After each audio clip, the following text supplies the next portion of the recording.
if we compare, he's the Jakob Ingebrigtsen. You know, he's the man who seems to dominate. Not so much on the country though, bit of a track specialist, however. What can he do here at Cardiff? He's now moved up to obviously that top year in his age group. Can he boss it like he did in the summer? Cruises around that turn, and those three have broken away. You just saw them top left of picture. Here's the rest of the field. Looks very strung out already in this under 15 boys race. It shows you the pace they are setting early on, and like I said, you know, we talk about developing and the level some of them can be at. It can be light years ahead of others. That's not to say they're necessarily better. They're better at the moment, but you know, we know a lot could change in this age group, in the under 17 age group, and it's about what you're doing when you're an under 17 that counts. Can you just start setting your career up for the future? If you do want a future in this sport, and I'm sure a lot of these lads do, then enjoy it. They put a lot of time into it during the week. They'll spend a lot of, you know, cold, dark winter nights. Look at the way they just, all three of them, that log isn't even there. Skipped over it. That was what he can skip with as well. This one proving a little bit more testing for these gentlemen. As I said, it's cutting up the other side of this log. You can just see it's a little bit boggy, taking a little bit out of them. You've got to be light on your feet when you land, short stride to get straight back into your running.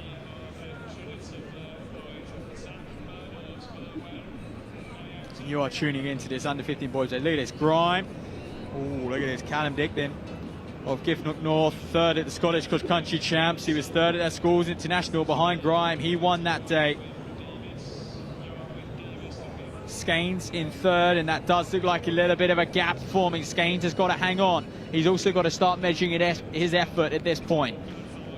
You try and hang on for dear life, and do you risk blowing up? However, over 3 kilometers, I think these men can be pretty sure they're not going to blow up. They're strong enough to handle this distance. Under 15s can sometimes race over 4.5, even 5 kilometers over the cross country, especially when you get to that English schools age group as well. If you step up a year going into the inters, but Grime, he's the man. And the Adidas singlet with the light blue on the back, black on the front. Tall figure, raking stride. He seems to be the one pressing at the moment. Callum Dick's here for the ride.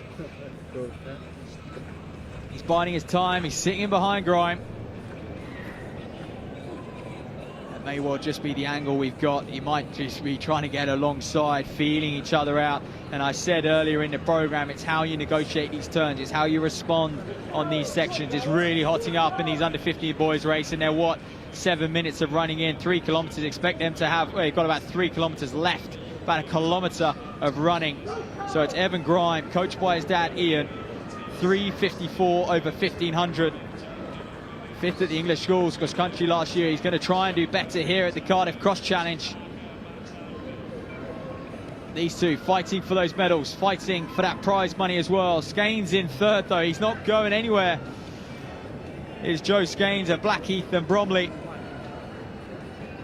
He's content to hang in there and maybe just pick off one of these two. If they use up their energy, they've been toe-to-toe the whole race, and Skeins has just had a measured effort. He hasn't had to respond, he hasn't had to surge. It's a bit Mo Farah-esque back in the day. Mo Farah in those Olympic 10,000 metre finals wouldn't get involved in the surges, but he'd be there at the end, he'd be there at the finish, and that's what counts, and that's what Joe Skeins looks to be doing now. Skipwith looks like he's falling back into 5th place, being overtaken, but still neck and neck, Grime and Dick, as they now head for home. They'll approach that crop of trees, and is that point B on the map? Apologies, I think it's point G on the map to the right of picture, so that's what they're approaching. So, you know, once they hit that copse of trees, they literally have about 300 meters of running left, and these lads have been inseparable. And perhaps that shows, you know, the kind of distance they're running. 3.2k I mentioned before.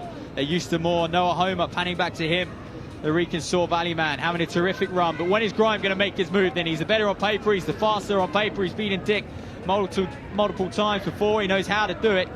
Can he do it today, or is this the time? Callum Dick stamps his authority and beats Evan Grime. Grime also, by the way, running for Salford Harriers and Athletic Club, that is his home club, so shout out to them. He's not wearing their kit today. It's always worth mentioning the club who have developed this young man.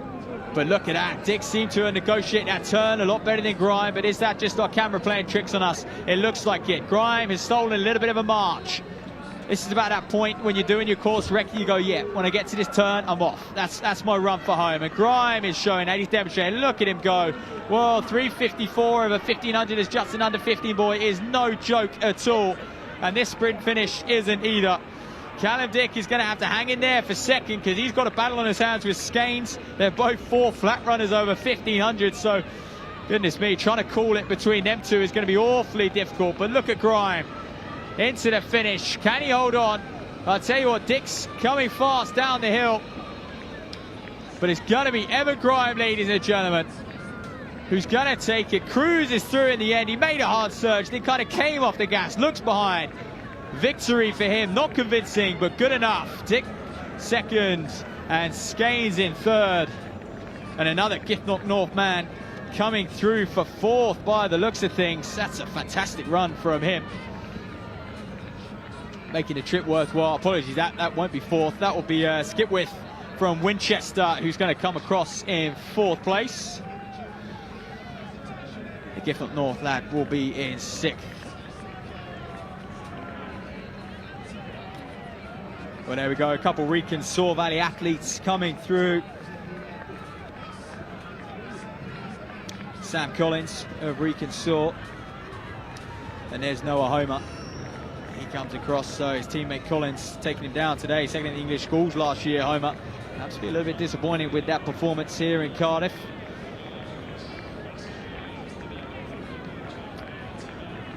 And there we are, the battle for the minor places, the battle for pride. I always think you've got to win your sprint finishes. You just stamp that into, drill that into yourself when you're young. You have no problem when you're a senior. You make a habit of beating people on the home straight, winning those little battles. You just back yourself later on in your career and you'd never lose a sprint finish. You know, sprint finishes, they are a habit. Everyone's tired at this stage in the race. I do truly believe it comes down to who wants it most at this point. You know, like I said, it's not like a sprint finish in a track race. Cross country's different. We saw Lennon outkick Schofield in that under-17 men's race, and it's just about who wants it more, who's got the strength laid on, who can get those legs going as fast as they can. It's easy just to jog it in, and that's something none of these lads are doing out here today, these under-15s. Phenomenal running by all. And that wraps up the last of your kind of junior races.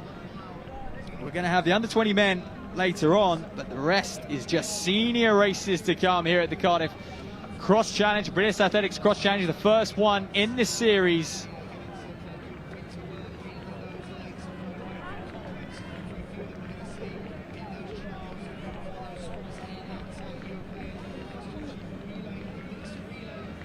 So the next event on the circuit, you've got 10 minutes or so, just under. 1 is going to senior women's mile, and we know, of course, the British Athletics team will be sending a relay team out to Brussels, and it's a good opportunity. This, that mile race. Welsh Athletics putting on this event.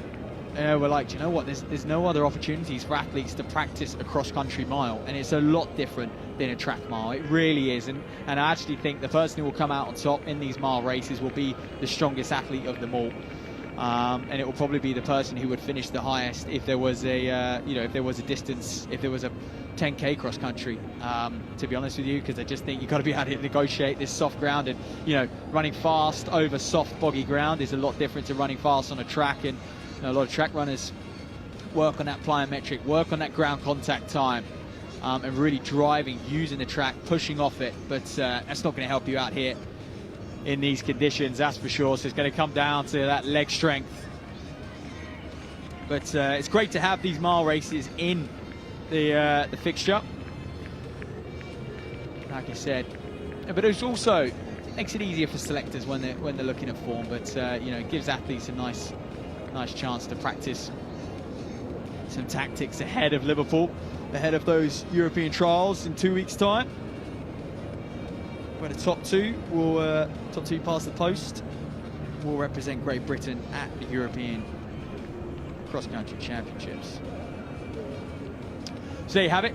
We've just wrapped up the under-15 girls and boys races, and we'll be moving on to the senior women's mile.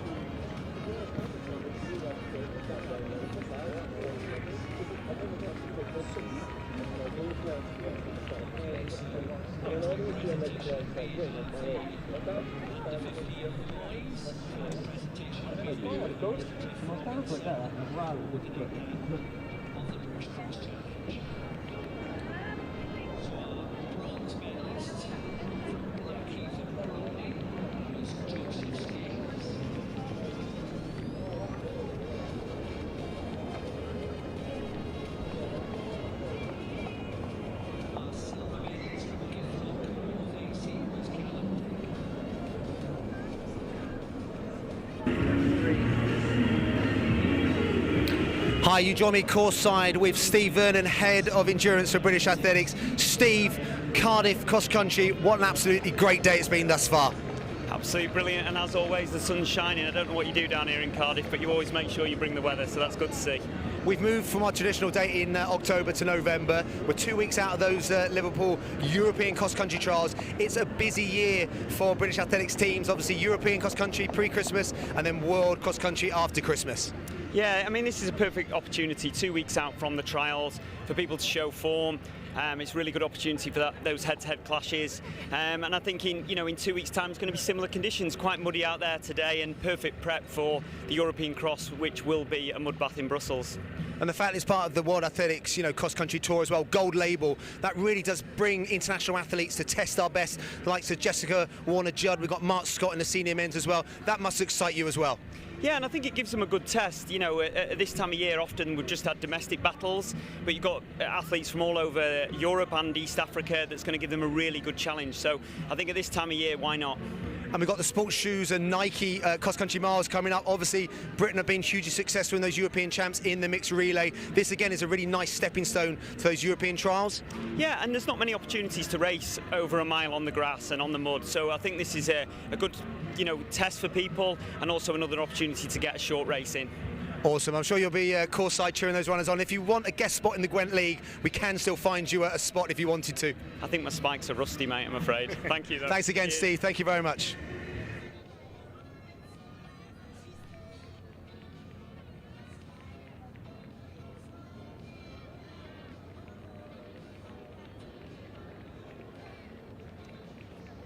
Well, great words there from James E and Steve Vernon. Of course, Steve Vernon, head of endurance at UKA. Fantastic cross-country runner in his day as well. I'm sure he'll be very much enjoying himself out on the course this afternoon.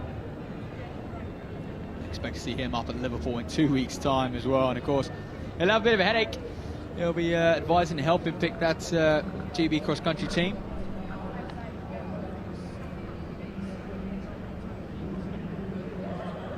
And of course, later on in the season, they'll be looking to pick that world cross-country team.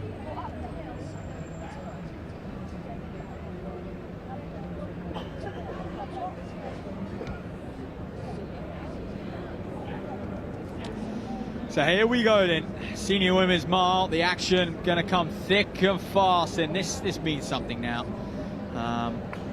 It really does. We've seen the juniors. They've run fantastically. They've provided us some great entertainment, but you could say this is the slightly more business end of the fixture. So, Sports Shoes Mile, kindly sponsoring this mile event again. Like I said, James Williams, CEO of Welsh Athletics, said, you know what, we're 2 weeks out from Liverpool, why not give these athletes a chance to get on the start line, practice what it's like to do a cross-country mile, so they can prepare for the trial in 2 weeks' time in Liverpool. So often, they don't have any opportunities to practice a cross-country mile, and you turn up at Liverpool and you haven't got any experience over the distance, and you can't have any takeaways. But I was mentioning before, I think the strongest lady on the day will win this race. It doesn't matter how good you are on the track.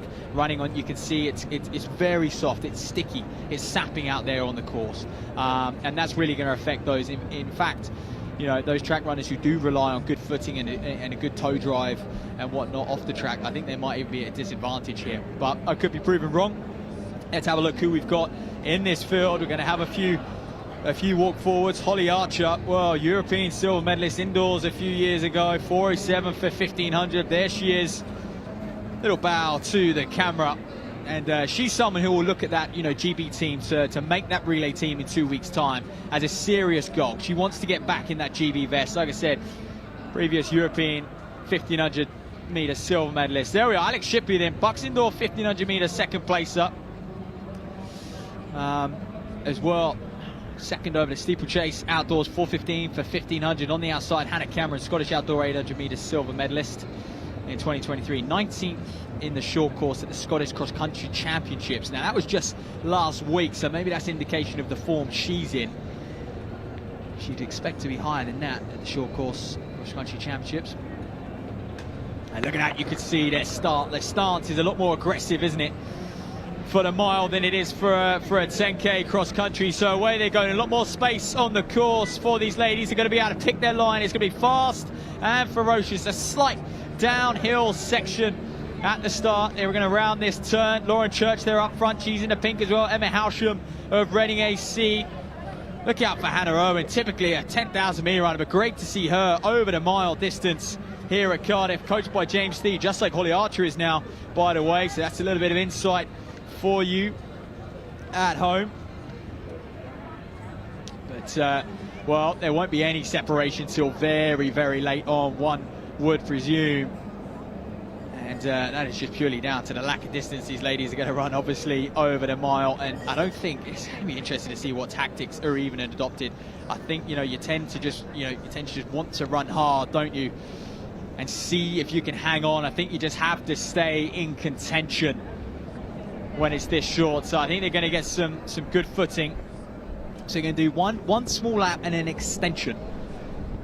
What that extension is, I don't know just yet. But there's the map to the right of screen. So bunch of women at the moment. A lot of pink in there, and the athletes in pink is because they're representing sports shoes. It is the sports shoes sponsored mile. They've done terrific putting on race. They put on the Home Nations 5k. In fact, it's worth mentioning that Shipley to the left of picture in the pink ran very, very well there in August. 16:09 over the road for 5,000 meters, on the roads over 5,000 meters. I do apologize. Look at this, Hannah Owen. What I mentioned before, I did say that, you know, even though it's a mile on the country, it does favor the distance runners. It favors the stronger athletes out there. And Holly Archer, training partner, will give chase as well. She's been in front remote. And Owen, it is reported she was ill during the week, so it's great to see her attacking it early on. And sometimes I think she just, you know, when you're a distance runner, you think, God, how bad can it be? I'm used to running over 10,000 meters. I'm used to doing, you know, 25 laps of the track and more even.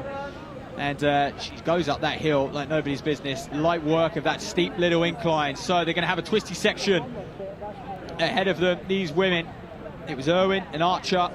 And maybe this will inspire Irwin. I mean, she's someone you'd look at that GB cross country team over, you know, over the full senior women's distance, what, 8-9k, and she'd be looking to make that team. But goodness me, the way she's running this mile, she might fancy a spot in the relay. Holly Archer then giving chase. Hannah Cameron, I said she's accustomed to a short course, 19th at the Scottish short course last week. Lauren Church is Shipley giving chase, so it's all pink at the front of this women's race at the moment.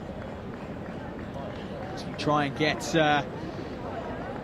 some eyes on this race. A lot of switchbacks, a lot of technical turns, perhaps more than actually at Liverpool. Liverpool tends to be, you know, just one big, you know, square circuit almost. And of course, you've got the famous switchback before the finishing straight at Liverpool. Cardiff proving a little bit more of a technical mile, and there's that hill thrown in there as well. So Owen seems to be one of the better ones at negotiating that hill, albeit early on in this race. And I can't believe how much this race is stringing out. It's only a mile, ladies and gentlemen. Hannah Owen has a margin you'd expect to see at the end of an 8,000 meter cross country race. Holly Archer in second.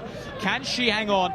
She's been under the watchful eye of James Thee. So James Thee, you know, as a coach, he's announcing on the day, he may well have conquered the cross-country mile. He seems to be the best in the business at getting athletes to perform over this cross-country mile. Hennigan last year making that GB team, representing GB out at the European Championships in that relay team as well. So he's had some success already, but Irwin, I mean, surely not. She's not going to lose this from here. She's strong. There's no doubt about it. She'll know how much she's got in the tank. You know, if she had company at this point, you'd be questioning her sprint finish. But considering she's got this gap, I'm not sure anyone's going to reel that in. And she is just gliding over the mud, ladies and gentlemen. And oh my goodness, we got a battle for second place. Holly Archer now drifting back to third. Lauren Church in fourth as well. We'll identify that second runner. Could be Molly Butterworth in second, but let's enjoy Hannah Owen. What a dominant display so far in this mile. Is she going to break 5 minutes? That's what we're looking at. Times are irrelevant. They really are. It might not even be a, you know, might be over a mile, might not be a full mile, but goodness me, what a run from Irwin. And like Thee said, pre-race, I asked him, you know, what are her chances, you know, stepping down. It's quite a big step down in distance for her. He said, well, she was unwell during the week. She's just going to roll the dice and see what she's got. But she has absolutely dominated. If you're watching this, if you want to perform at the Liverpool Cross Country Champs, you want to make that relay team in 2 weeks' time, be scared, because Hannah Owen has demolished this field here today, and it's a good field at that. Here she comes across the line, no messing around. Congratulations to Irwin, and well, that might well change her plans going forward. Lily Hawkins in second place, coming across the line, and Laura Church is going to nab third here.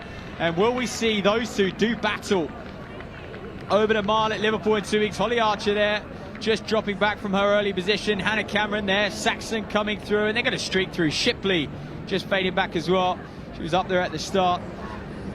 And Cardiff Met athlete White just crossing the line. Wow. Well, that was exciting. We got the men to come, so do hang around. 35 past 1. So 5 minutes or so's time. We're going to see the men just do exactly the same.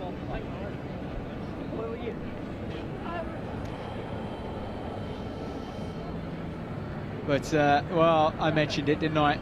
And perhaps I shouldn't brag so much, but I do think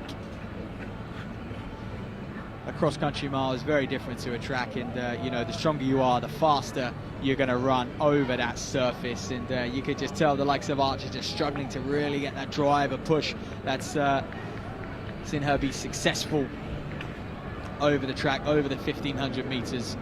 It's just a different type of fatigue as well. Okay, well, there's the start list for that men's mile. The Bayou, Newport Harrier, low 340, 1500 meter runner, like so many of these men actually. Tyler Billiard, what a season he had last year. Dominant 1500 meter races as well.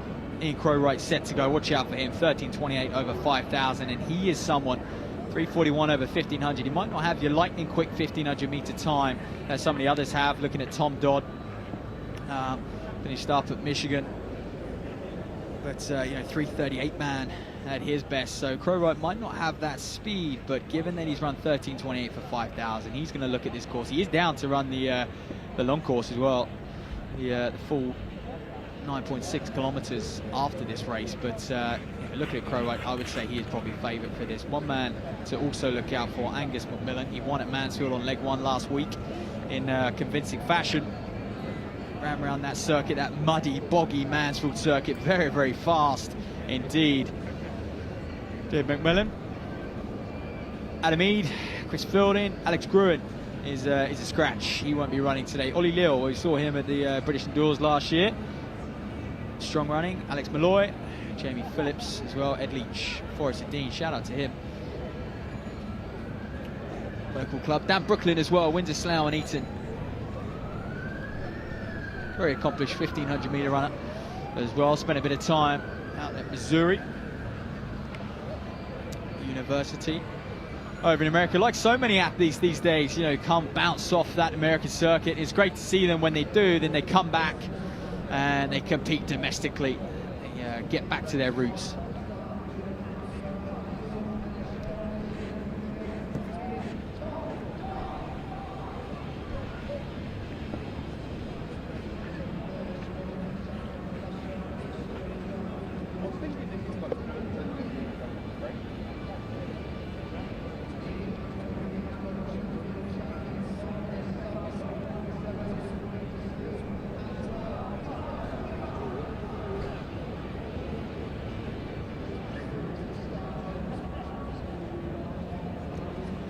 Well, we are just waiting to pan over to the start of this men's mile.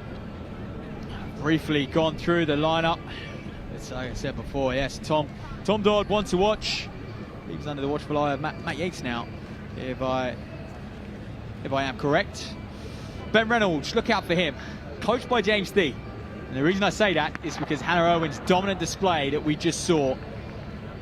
So he'll have his athletes prepared. So away these men go. Ben Reynolds is going to be in the Cardiff AC vest. You can't miss him. A few Ponty vests out there as well. Also coached by Thee. And is that Fegal Curtin? It might be. Late entry into this one. Marathon man bouncing off of Frankfurt. Maybe getting stuck into a cross-country season. It looks like it is him. And oh goodness, he's going to be super, super strong. He'll also know these fields very, very well. Will Fegal Curtin. So Dan Brooklyn to the fore as well. Looks like McMillan up front. He's rocking the sports shoes. So there's a few athletes in the white vest, in the light blue shorts. They are the sponsored sports shoes athletes for today. It is their mile. They've done a terrific job of putting on many races up and down the country, I may add, over the year, and they just continue to do more and more, and really kind of, you know, they are growing the sport one race at a time. Chris Barnes and those at Sports Shoes doing a phenomenal job. But Crowright dead centre in the blue and the blue top half and the white bottom half vest, black shorts and fluorescent spikes. Alex Malloy, the Adidas singlet as well, tucking in behind Crowright. There's Bill Yard. You can see him, and we're looking to see McMillan at this point, and I'm not sure I can see him. So no Angus McMillan. It's a shame because he ran phenomenally last weekend at Mansfield, and I thought, you know, he would be a strong favourite for this one, to be honest with you. But can't seem to see him, so that's that. And yes, look out for Fegal Curtin in the Ponty vest, that black and white checkered vest on the outside. He's wearing a t-shirt under his vest.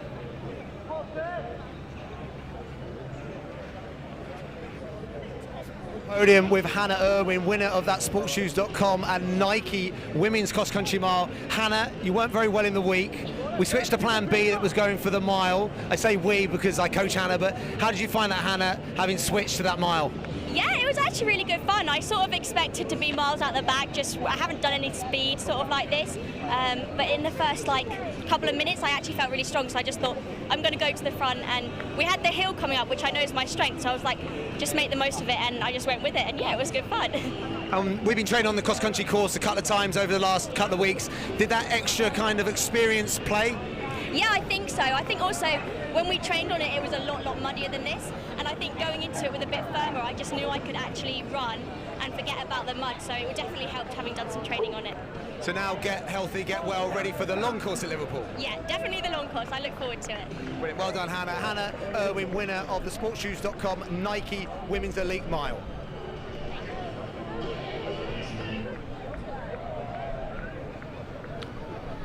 Well, there we are. Great words from James, who ironically coaches Hannah, and what a dominant display from the distance start from the 10,000 metre specialist. Hannah Irwin, Commonwealth Games representative as well over that distance. We're back to this men's mile, and it hasn't broken up yet. Unlike in the women's race, we've still got 3 or 4 men abreast at the moment. Crowright, I said he was kind of my pre-race favourite, seems to be struggling to hang on to these boys. Tom Dodd, 3:38 man over 1500, looks phenomenal up at the front at the moment. Alex Malloy in there as well. Dan Brooklyn's kind of hanging on, fading back. Fegal Curtin as well. This is going to come down to a sprint to the wire. Adam Eade repping that Abingdon vest. Big shout out to him. Ed Leach fielding in here as well. Phillips, Tuffin and Waterworth. Tuffin is looking to just move things along at the front, and it's all going to be who can make that last move, I think. Unless it's convincing enough to hold the rest of the field up. Dodd's going to give chase. So it's Tuffin and Dodd now. It's the 3 athletes in the sports shoes kit. Alex Malloy, don't count him out. He's going to try and come with a fast finish. It's who could drive through the mud the best at this point. Coming into that downhill. Look at Tom Dodd go. Are you kidding me? He surges to the front. Can he hang on? Oh, that fatigue waves over you real quickly if you're not careful, especially on this terrain. But Tom Dodd, a dominant display. Congratulations to him. He's going to take this mile. He's going to warm up for Liverpool in 2 weeks' time. Bill Yard is second. Wow, that may well be a 1-2 finish that you could see at Liverpool, I must add, and that was impressive. Fiegel-Koenig coming across the line. Crowright jogging across, and look, he's going to line up in that senior men's race in an hour or so's time. Maybe he knows that, and he thought, you know what, race is gone, and I'm going to get ready for that senior men's race now. Ben Reynolds, I did mention him previously, back from Oregon University. Went out there, now under James Teague, fantastic youngster. Can he get back to that promising level that saw him gain that Oregon scholarship? And Remy Adebayo as well, coming across the line just now.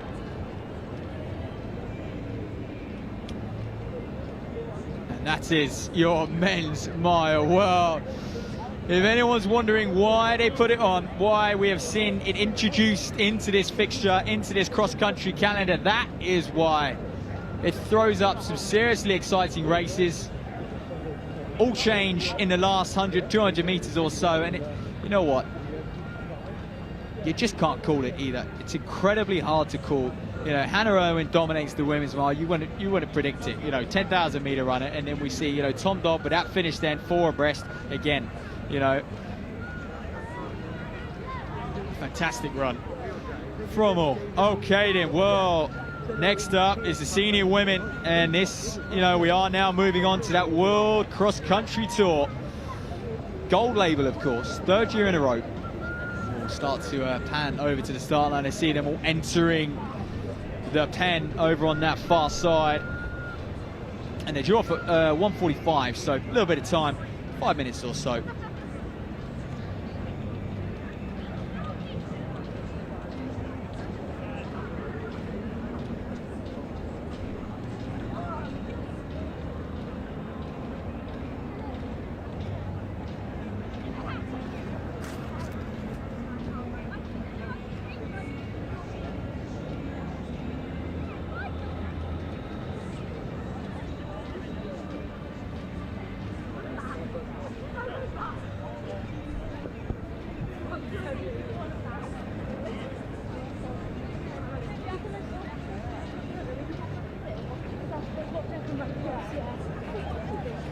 Well, there they all are then.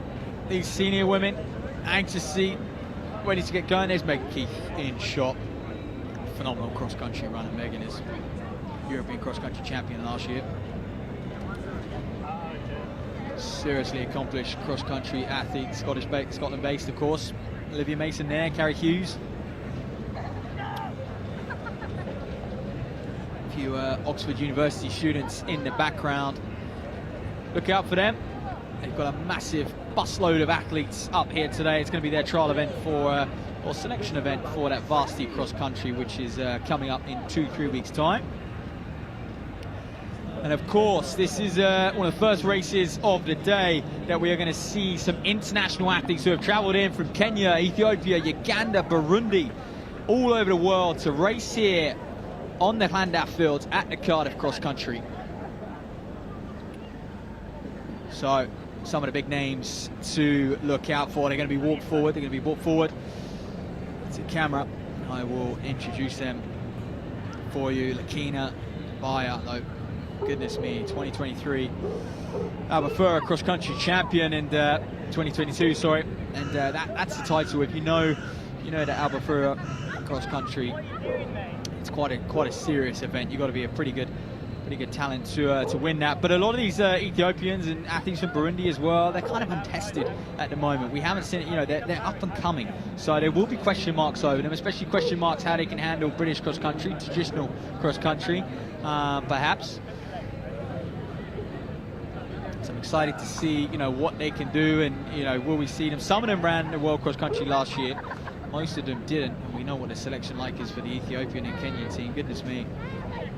Got to be exceptionally good to make that team, so, you know, it's understandable that they didn't compete out in Bathurst, Australia last year. But look out there as well, there's Anne Lee, the African under 23,000 meter champion there. She's in the orange to the right of picture. Keith next to her as well. Ellie Wallace, North Somerset athlete, ran pretty well over 5,000 meters last year. But there's Aimbot Kina from Ethiopia. What can she do here today? Well, We don't know too much about it. There's not that much information out there, but this is one of her, you know, I do know the Ethiopians and the Kenyans were very, very excited coming over here. They said, is it going to be muddy? Is it going to be muddy? It's one of the first times they would have run in mud, believe it or not. So I'll be super interested to see how they do and how they fare. But, you know, excitement, having that adrenaline going is part of it. But look at this thing, Jess Judd. There she is, decked out in the hocke gear. How can we not mention her? What a fantastic season she had last year. 8th at those World Championships over the 10,000 meters. That's seriously impressive. She's a World University champion in her time as well.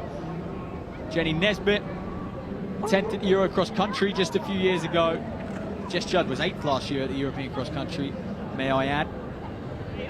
She's looking to, she's a 3-time Liverpool Cross Country champion in the senior women's races. She's looking to add to that this year. So, here we go then.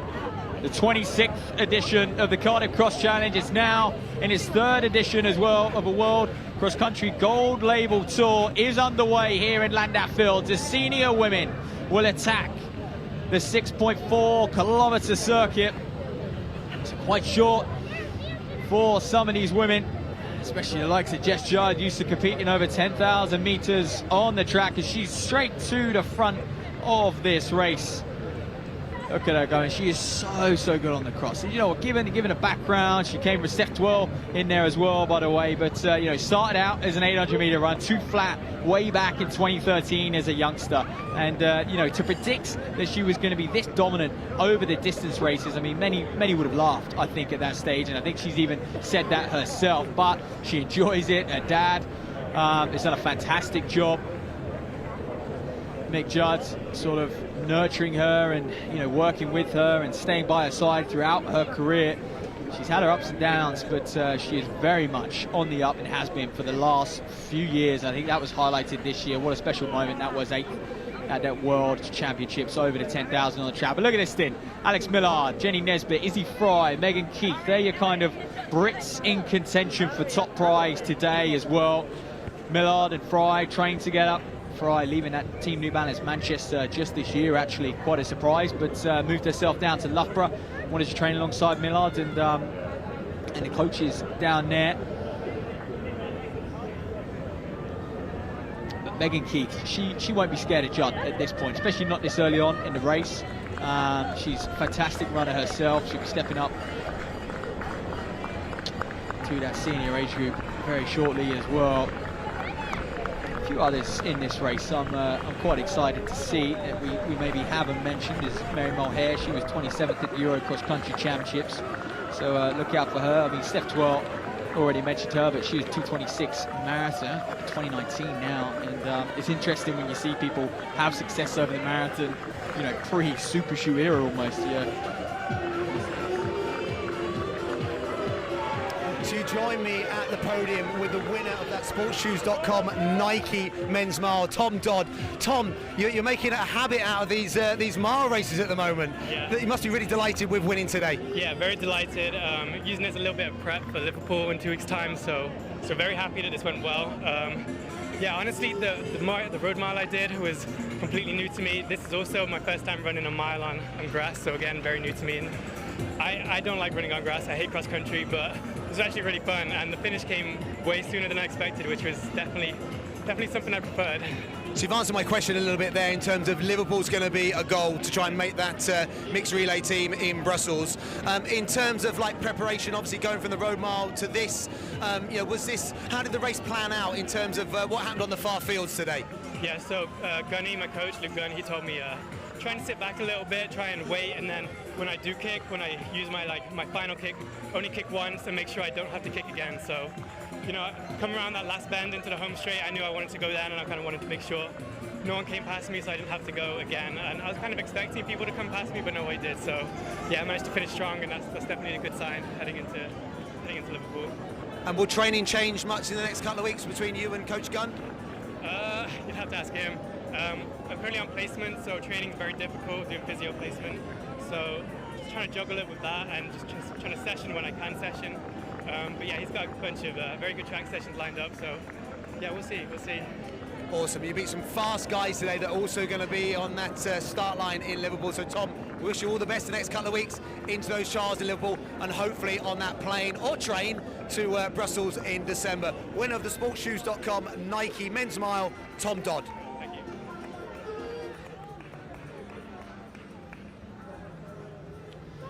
Well, that was James Thie with a very, very happy Tom Dodd, a very impressive run. He won the Sports Shoes Mile in that men's race with a terrific sprint finish. And look at this thing, look at the crowds, the hordes of women who are attacking this this Cardiff Cross Challenge. It's not just the Cardiff Cross Challenge, it's also World Athletics Gold Label Tour and, of course, the John Collins Gwent League as well. That's why we're seeing such depth in women here in the Welsh capital. But Megan Keith then stolen a bit of a march. She doesn't care who she's racing today.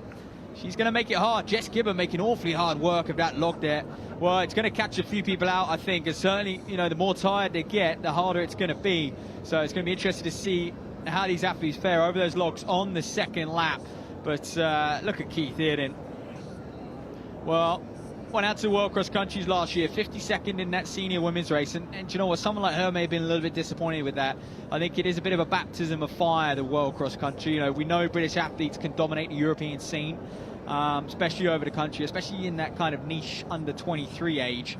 You know, but I think, you know, the World Cross Country is a different ball game. And, you know, you go up against internationals. I think she would have taken a lot of experience from that because she's gone to the front and she's acted like they're not even there. And we've got some talented Ethiopians, some talented Kenyans. I mean, you're not an African 3,000 meter under 20 champion by chance, and that is who she's up against in Asmarek Ainley, in sitting in third at the moment. But Keith is going to make it hard, and that's what she does best at this point. As we scan down further down the field, and a few of them enjoying this stage of the race. What are we, 5-6 minutes into this 6.4 kilometer circuit? You expect the women to be, well, it's bang on 4 miles, isn't it, pretty much? So I expect them to be coming home in just a shade over 20 minutes. That's the speed they'll operate at.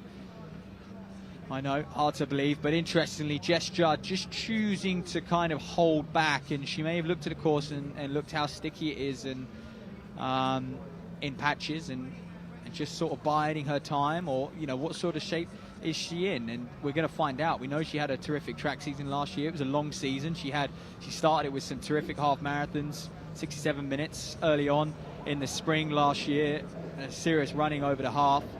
And, you know, maybe she had a little bit of time off to kind of reset, but she's here. And she's just biding her time on the back of these ladies. And you know what? Interestingly, they're choosing to go single file. And they're giving Megan Keith a little bit of space, and that's got to be hard for Megan, actually, knowing that yes, they're behind, they're not directly on her, so she can't feel how they're running. She can't tell if they're easy, if they're struggling, if she's gapping them on a corner or anything like that. They're kind of just giving her that distance to play with, to toy with her a little bit. So Keith just sticking to her gun, sticking to her rhythm at this stage in the race, as you'd expect. So we're about halfway through this first lap, well, over halfway, shall I say. Is it going to kind of loop round this turn? But that three looked like they're broken away. So Jess Judd, you know, she will be matching herself up against Keith. She will be saying to herself, this is someone who could well dethrone me come Liverpool. She's won it in the 3 previous editions as Judd. She was 8th at Senior Women's last year, and, you know, Keith is not to be messed with, and that is someone who will be hungry this year to really win that title and stamp her authority in that senior age group. So she leads Ainbar and Anley at this point. Anley just an under 20. Izzy Fry a little bit further down the field as well. I mentioned her earlier, but she's a World University cross country champion, and that was last year. We got Cesario, the Italian, in here, but at the moment Keith, Ainbar and Ainley. And let's see how this plays out.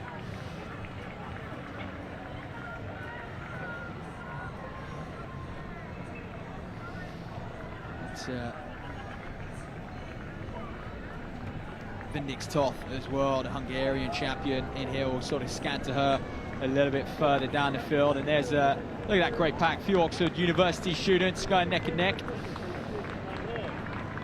Maddie Williams, shout out to her. Both looking to bid their spot at the Varsity Cross Country Championships, represent Oxford, become a full blue course. But Keith back to the front of this race, stolen a bit of a gap, but you know what? We're coming up to that halfway marker, and she looks very, very comfortable at the moment. She's asking questions of these internationals. Well, they've come over here. I've heard they were excited for the mud. They might have a different opinion on the mud at the moment, but they're creeping up on Keith now, and it's going to be interesting to see how they are, you know, negotiate that turn. Don't look to negotiate it anywhere near as well as Megan Keith, to be honest with you, and she just looks supreme.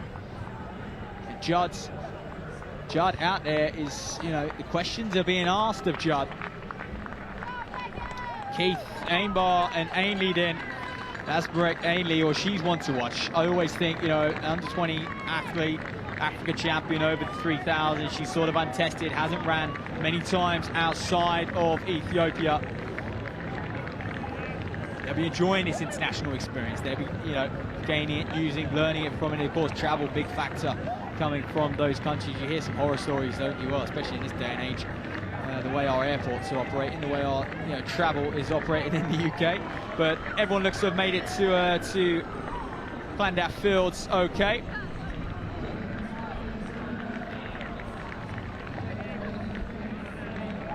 Huge depth in this senior women's race. Look at them all. That just gives you a little bit of context, and it's so good to see. You know, we know the road scene is booming, but cross country is very much still the heart of our sport. It always provides us excitement through the winter months. It is a true test of endurance, in my opinion. And I tell you what, Megan Keith has that in abundance. She is just pushing and pushing and pushing. She would have took one look at this course, about 6.4K. You know, I could do that in my sleep. She had a terrific track season. She broke 15 minutes for the first time at the London Diamond League. Remember that performance? It was an absolute stellar performance indeed. So she is worthy to be in this class, and I hope she goes on to win this race. Sorry if that's a little bit biased, but look at the way she is just taking it to these women behind her. Ainbar and Ainley, they're not going to go anywhere though. They will work hard, they will fight. They are experienced at that. They train in large packs in Ethiopia. They're used to hanging on for dear life to whoever's up at the front, pushing the pace, you know, men or women, that is. This, a few vet men mixed in with this as well. That's Molly Skill of Oxford going through the camera. Good running from her. Rihanna Patton as well, Westbury Harrier, looking very strong. Ella Fryer playing a bit of a patient game for Oxford. So lots of university students going up against Cardiff University here as well. Lots of clubs in the Gwent League. Swansea Harriers as well. That's a Brecon Vest. Exeter Harriers, Westbury Harriers coming through. Ponty, but here we are back to the front then. Judd, well, she's back in 5th. And maybe she's, you know, biding her time. She's still got 2 weeks to prepare for Liverpool, but she, after this race, if Keith beats her in this dominating fashion, she'll be a little bit nervous going into Liverpool. But, you know, I think when you are at that level, you do have one eye on the European cross-country championships, and that isn't for 4 weeks. So, you know, Judd might be looking at that and thinking, I want to do some serious damage come the Europeans, whereas Keith, you know, seeking that Liverpool title, wants to be crowned the best in Britain in 2 weeks' time. Here we go then. It's looking interesting. How are they going to respond to the mud, to the hill? Slightly wider line on this turn. Can you accelerate off it? Can you use it downhill? Keith does exactly that. Every turn she gaps them. And you know what? As Marick Ainley is, you know, questions are being asked, that's just given, just to the bottom of right going through. Neve Britton-Hubbard there, the Blackheath vest, alongside Jenny Nesbitt. She's in 3rd place at National Cross Country Championships. Neve Brown, Ellie Wallace, Olivia Mason. These are very, very talented domestic athletes on the cross-country circuit, on the track circuit as well. Look at Keith negotiating this muddy section. This for me is where you break people. If she doesn't break them now, I'm not sure she ever will on this course, because they're going to have a chance to gather themselves on the flat. And, you know, there's an elastic band there. She really has just got to get away from these two behind, let them battle for second. She's strong enough to hang on in this race. There's Olivia Mason, Border Harrier, going past shot. And thinning out a little bit. There's clearly top 10, quite a gap back to that chase back. Almina Rurka as well. Carrie Hughes representing on running back there. But so how big is this gap now? She enjoyed the hill, she enjoyed the twisty section, did Keith. She's piling on the pressure. She wasn't bluffing when she hit the front early on. You know, 3 minutes into this race, she really took it by the scruff of the neck. And thought she might be have to be a little bit more cautious, maybe play a little bit more of a canny game. She didn't want to do that. That's not her. No chance. But she's just been testing, trying to break those two behind all race long. And I'd said before, every turn she gets a gap. Nowhere near as good at sort of negotiating the turns, negotiating the mud as Keith. Look, trains up in Scotland, she'll be used to this sort of course. Absolutely, we've seen some of the conditions those Scottish cross-country races have thrown up. Goodness me. There's Judd coming past picture back in 5th. Izzy Fry is going to give chase. She'll gain confidence, Fry, from seeing the likes of Jess Judd up ahead. Alex Millard, training partner. And there's Jess Gibbon as well. And there's the 8-time Hungarian champion, Toff, just going past the screen. Lee Britton Hubbard, Blackie Vest, Jenny Nesbitt, there's Burundi athlete, Nima Kunzenzi, Eve Brown, Bonnie Bro, Ali Wallace as well, Olivia Mason. Who else is going to come through shot? That's about it. That's your top 10. But Ainbar looking to struggle for the first time. She's been the one all race, kind of bridging the gap, trying to hang on to Keith. What can Keith do over this little log? She skips over it. Oh, they didn't like that, the Ethiopians. Not quite as much, and Keith again steals a bit of a march. 10, 15 meters she's got on Ainbar and Ainley, and she'll know that. She won't be able to hear them now at this point. She'll be listening to their breathing. She'll know that, although they are awfully light on their feet, the Ethiopians, they do so much drill work, they train up in the hills, so much footwork, so much ground contact time to really condition those tendons, those ankles, and you look at their upper body and it doesn't move. They are so not just aerobically fit, but physically conditioned to handle, courses like this. Izzy Fry choosing that wide line on that hurdle. It's getting slippy the other side of that. Jess Gibbon just negotiating it as well. Well, when they turn right round this corner, we're going to get a true indication of that gap, and Megan Keith is throwing it down. Ladies and gentlemen, it's 6.4 kilometers, and she's virtually raced flat out from the off. They've probably got a mile to go at this point on your map. They've just gone past point E, top right of picture. And Ainbar and Ainley now, are they going to start thinking about second place? Are they going to start thinking, because you know what, there's some serious prize money up for grabs. Not only will Keith sweep the £250 British prize money, if she wins this, she's going to walk away with $2,000 for winning that IAAF gold label cross country. And more importantly than that, there's points up for grabs. Look, the match is very complex. I'm not sure quite how much, winning a race like this is worth. However, it can boost you up those 10,000 meter rankings on the track, because that is what IAAF are going to look at. Whether British Athletics will look at that come the summer, well, that's a chat for another day, that's for sure. Steph Twirling, incredible athlete, negotiates that log very well. But on British Athletics and their selection policies, we've got the world. Not only have we got the European cross countries this winter, we've got the world cross country as well, and they're going to pick it off where athletes come to Europeans. They're going to pick it off the home countries, international, that they're going to have in January, and they're also going to pick it off of the inter-counties cross-country as well. So, it's not going to be one definitive race what British Athletics will use to choose athletes for the World Cross-Country Championships, which, again, makes things very, very confusing. But here we are then, further down the field, as we pan back to Megan Keith up front, and look, she looks super strong now. She was testing them over that technical section. I said if there's a chance to break them, it was on that section, because they're going to be able to hang tough. They're going to be able to rally at this point in the race. You're coming up to a kilometre to go. Even if you're hurting, you can rally at this point. But Keith just broke them at the right time. She's screeching ahead now. Ainbar sat in second all race, and goodness me, I can't help but think, is Asmarak Ainley, the African under-20 3,000 metre champion, is she just biding her time? Is she going to out-sprint Ainbar?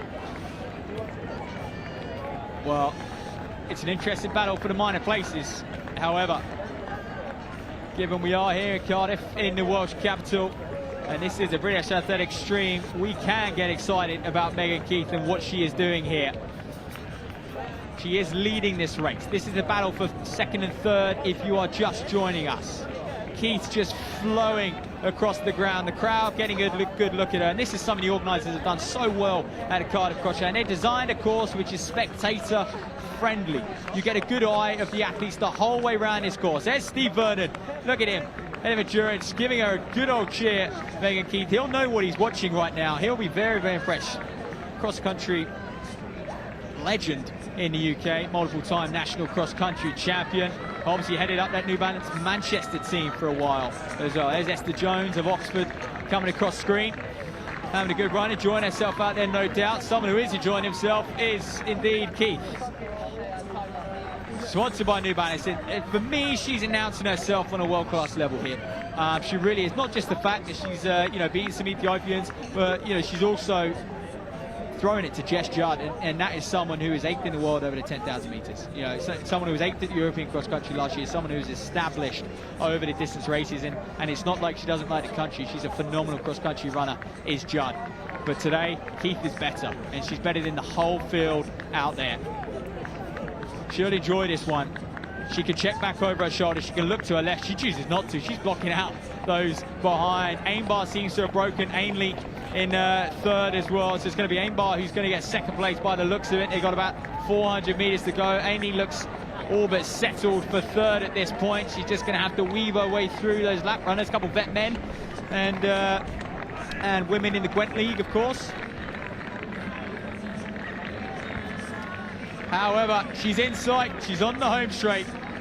Megan Keith, ladies and gentlemen. She took up the running about 3 minutes into this race, and she applied the pressure the whole way. She didn't let anyone get near her. No one even got onto her shoulder. At here, round Clondaff Fields, Keith of New Balance of Scotland is going to come to the Welsh capital. She's going to conquer in Cardiff. And here she comes. What a run. This is going to be an exciting winter season for her. And she is slowly announcing herself as one to watch, not just over the country, but also given her track career this season, or track performances this season, one to watch for Paris as well. Here comes Ainbar. Good running from her. Anley in third. She's going to come through. Well done. And yes, Hannah as well, third at the World Under-20s over the steeplechase, just crossing the line there. 7th at the World Cross Country in the Under-20s, and that's what I'm talking about. Top 8 at the World Cross Country, albeit the Under-20 category. Keith has just demolished them. But here comes Jess Judd. She'll get second in the Cross Challenge series. The Cross Challenge race, unfortunately, we'll miss out on that prize money on the World Cross Country Tour, but a good run for her, and perhaps a little bit of a humbling experience is going to motivate her for the next 2 weeks heading into Liverpool to really kind of sharpen her spikes, if you like. Izzy Fry across the line as well. Great running from her. Dorgidson, the Hungarian. Jess Gibbon, great run from her.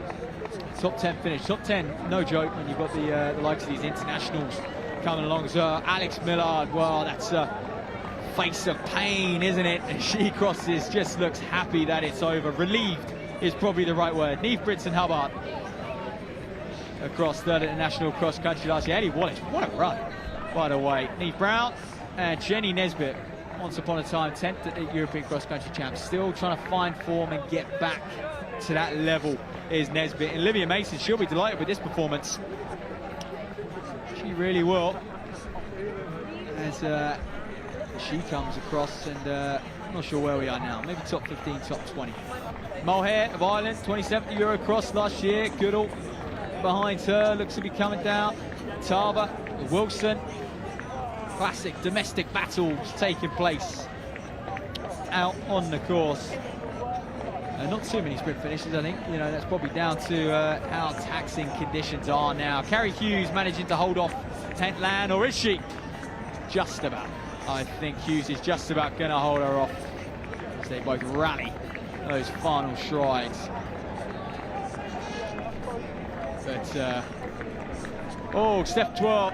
Well, this shows you just how strong that field is, just where the depth of this senior women's race was. Someone like Steph 12 down in the teens. Almina Rurka. Good run from her. Very strong. She's been in good form on the track as Narurka as well. So, Sutton District athlete Goodall coming across. So look, it's Emily Carroll giving chase. Can she flip her right on the line? Oh, yes, she can. What a finish from her. She'll be delighted with that. Here comes Maddie Williams of Oxford, first university student home. Great run from her. Good, beating some serious opposition. Lizzie Apsey there come across just behind Katie Hughes of Aldershot, Farnham and District. As they flock across now. But still big gaps in that senior women's race. It really is. There's Ruby Wolf. So that may well be Phoebe Law, previous Southern cross country champion, I think, or national cross country champion, I should say, once upon a time, potentially. Who just crossed the line, kick to the polyathlete. Charlotte Buckley with a big sprint finish. Oh, just getting pipped by the Western Tempo athlete. Mara Owen. Always got a smile on her face. Very, very strong running from all these women. And interestingly, look, I mentioned Jess Judd. She had quite a lot of airtime. Jodie Judd, her sister, spent a lot of time out in America, just crossing the line now as well.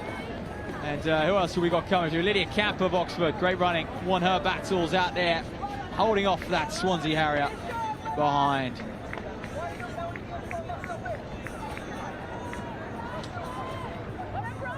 Bristol and West coming through, Cardiff AC. Cardiff Uni. Oh, Cardiff Met v Oxford Uni, having a good old ding-dong to cross the line. Lucy Thompson. Good running from her, and that's our first vet across the line, I think. First vet 65. Good running from him. Well, we'll just keep an eye on the timetable. We've got that under-20 men's race coming up at 2:30, so around about 20 minutes. So you have got a little bit of a break, but don't go anywhere, because we've got the senior men coming back. We've got some huge British talent to focus on. Mark Scott, Matt Stonia, Zach Mohammed, those guys, and we've got some mega international talent as well. And that will crown off the British Athletics Cross Country, a World Cross Country Gold Label Tour. And it really kick-starting that cross-country season. I always think that first cross challenge announces cross-country in Britain, if you like. So, quick break, but enjoy watching the rest of these senior women flock across the line. There's going to be lots of battles out there.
join me with the senior women's winner, Megan Keith. Megan, how did you enjoy that?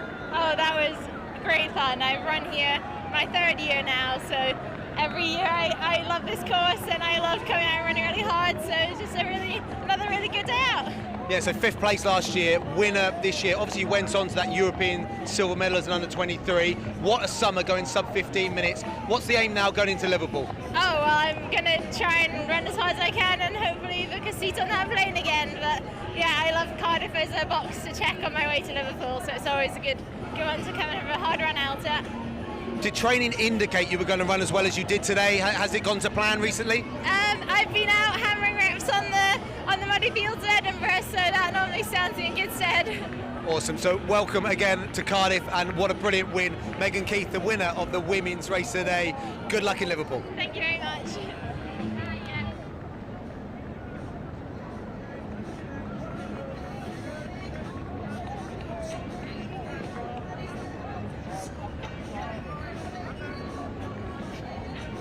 So we're now ready for the Fresh Cross Challenge medalists. If we can make a break on the podium, please.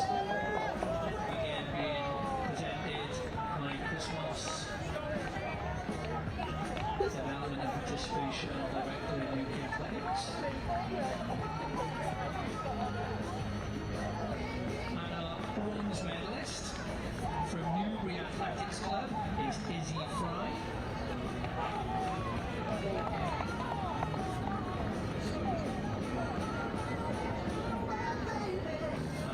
Silver medal position from Blackburn Harriers is Jessica Warner-Judd.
So just 8 minutes or so away from the under-20 men's race. We're going to go straight to that senior men's race after that as well. This is the kind of climax, the end of the senior ladies race, and a lot of the athletes you're seeing now will be a part of that Gwent League fixture. Obviously combined. British Athletics Cross Challenge World Cross Country Gold Label Tour, but also combined with the John H. Collins Gwent League. So great to see a lot of local clubs having fun out there, and I'm sure it's probably their favourite race of this season.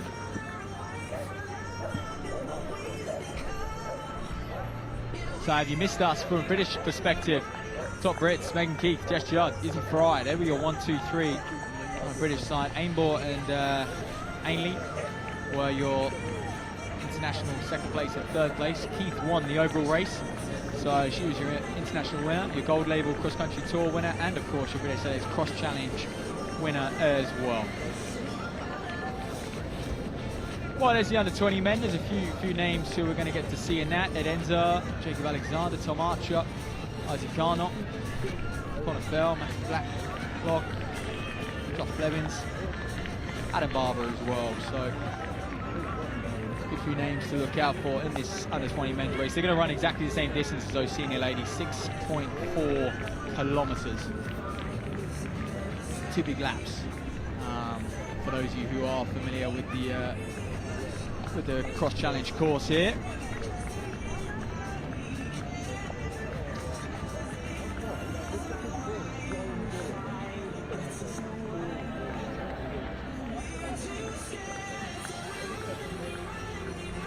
What a day we have had so far, and if you do want to catch up, of course you can rewind the stream, look back over those earlier races. We've been on air since about 11 o'clock this morning. Not only that though, you have open track with the live results, so get on there, look out for those live results. Maybe I'll try and bring you a quick recap myself as well. Oh, look out for Daff Jones, by the way, that Swansea Harrier, good super talent over these distance races, studying now at Cardiff under the watchful eye of James D as well, I believe. You'll know these fields well. He would have trained on them on numerous occasions over the past couple of months.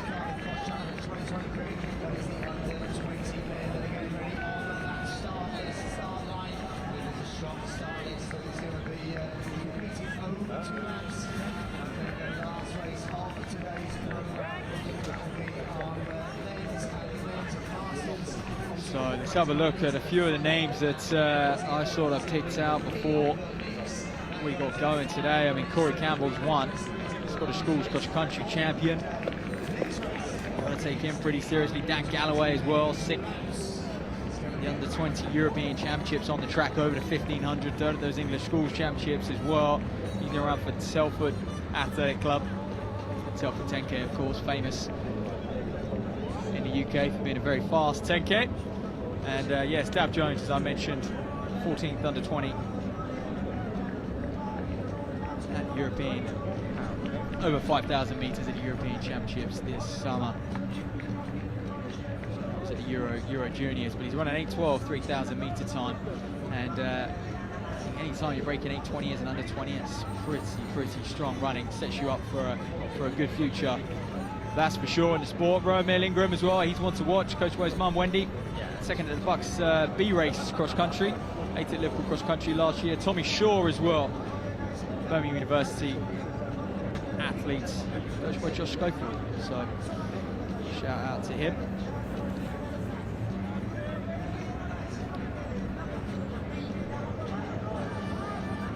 So not too long until those under-20s get on the start line.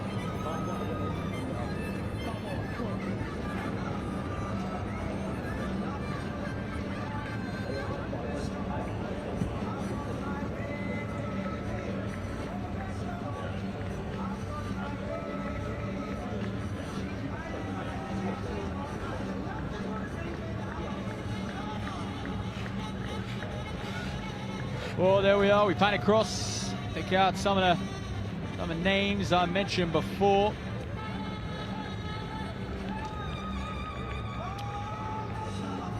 They're all there, all the main contenders. Big names are there, and you can tell for some of them they're delighted, aren't they? camera in their face. Well, they're going to have to get used to that over the next few years. It's quite apparent that the faster you get, the more chance you're going to have a camera in your face before the start of a race. 4.76, look out for him. 4.75, sorry, Abdi Hamoud, Shark Sivan and Harrier. He's a serious talent. Here's Abdi, so I'm interested to see how he get on today.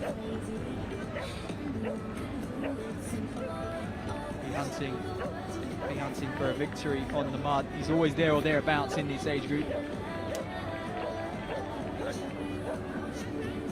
Aldershot man, Michael Garr as well. Anytime you see an AFD base, that red vest, that red, white and green, you have to take note really, just because there's such rich history. And Max Duckworth as well, he's one to look out for.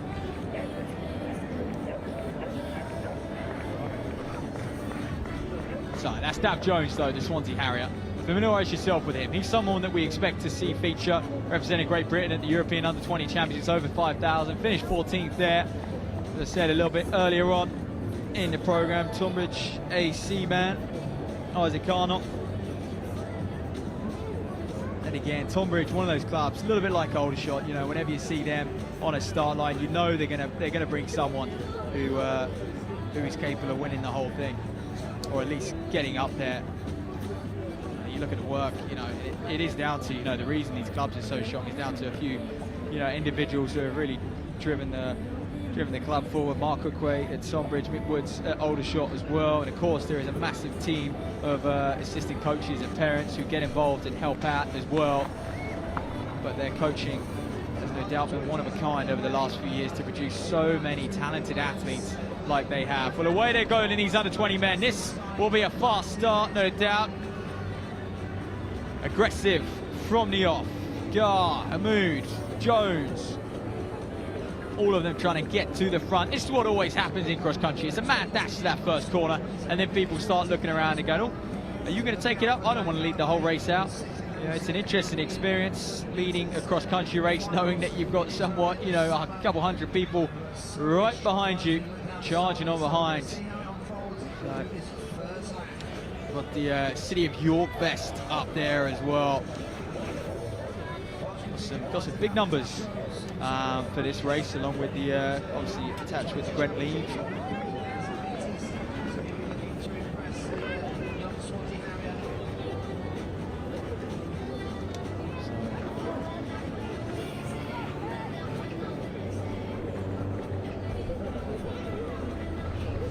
Corey Campbell try and identify him as well, but at the moment it looks like Gar of Aldershot Farn of a district who's up at the front. Romil Ingram on the far side in the purple. There's a central AC vest there, dead centre as well, with the Slough and Eton vest.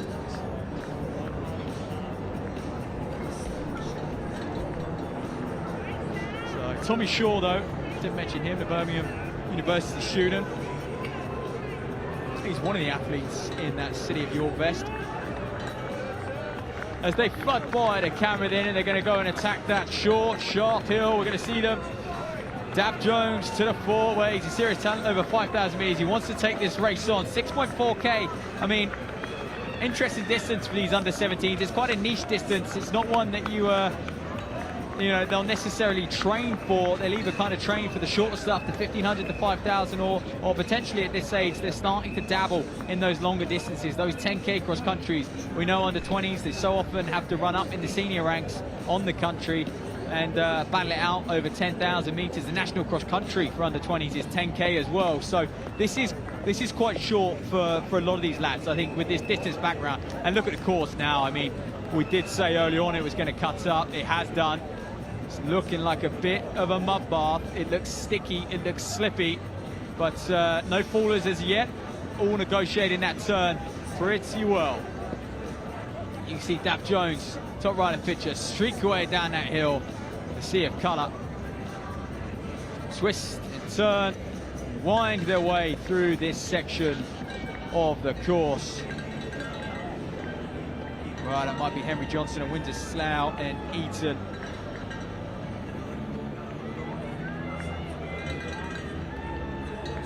apologies, Sam Hodgson of Windsor, Slough and Eton, who seems to be up there early doors as well. That's a Gateshead Harrier. Got a few national cross-country champions in their time. Callum Johnson more recently, senior man.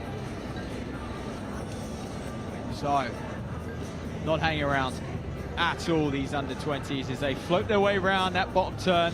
They're going to approach the logs very soon, but Dav Jones looks comfortable up front. He's stretching it out.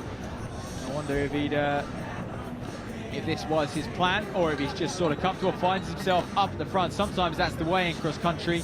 You feel good, and you just find yourself responding through the mud, you know, round the turns a lot better than everyone else. And you're like, well, if I'm here, I may as well make the most of it and push the pace on a little bit. And that's what he seems to be doing. He's got Hodgson in behind him, and almost a little pack of three look to break away. And we're less than 4 minutes into this race, and it is already thinning out. It's probably an indication of the pace they're running more than anything.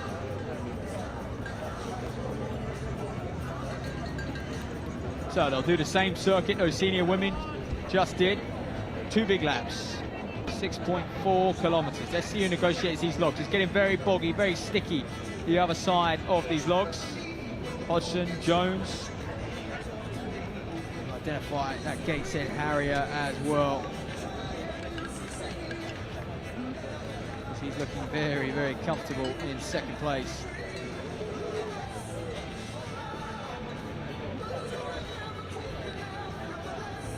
The rest of them, there's Abdi Hamoud as well.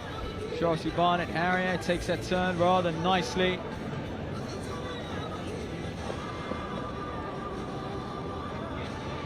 And just approaching that log over on the far side as well.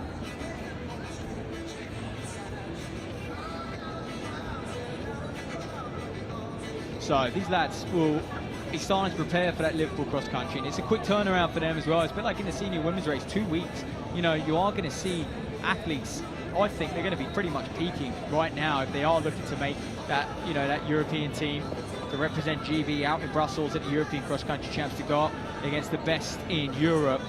So it's a good indication of where they're at. It's a good indication of who we might see make that team.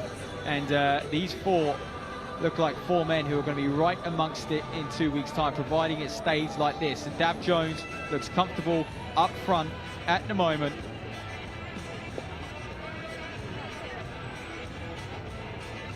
It's Taunton AC man as well in 5th, trying to bridge that gap. So Jones and Hodgson looking comfortable. That's a pack of 5 now. I wonder if it's going to stay like this. We can't really call it a pack. It's very much single file. That's probably more down to the conditions than anything, weaving their way through, although this section of the course hasn't been run over too much at this point. It's only really the seniors who have gone round this far side. A few under-13s did 1 large lap earlier today. Their light bodies wouldn't have made much of an impact on this side though.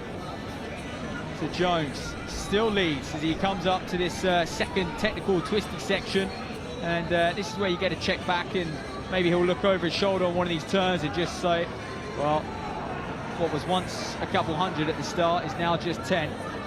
He may well be chatting alongside Hodgson.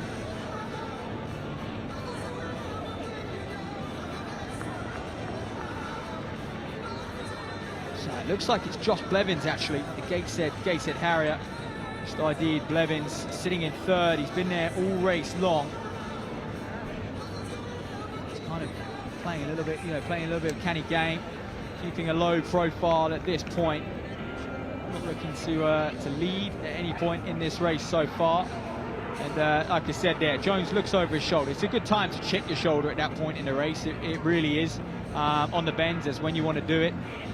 But all of them looking quite comfortable at this point. Got a couple Ashford lads, Lewis Small and Jack Small, brothers. Well, they look like brothers as well, don't they? Despite their kind of vest shorts. Yeah, kind of similar running styles out there as well. So Ashford AC putting their club on the map as well. Not often you see that yellow vest to the fore in these races. No disrespect to the club. A lot of great clubs up and down the country.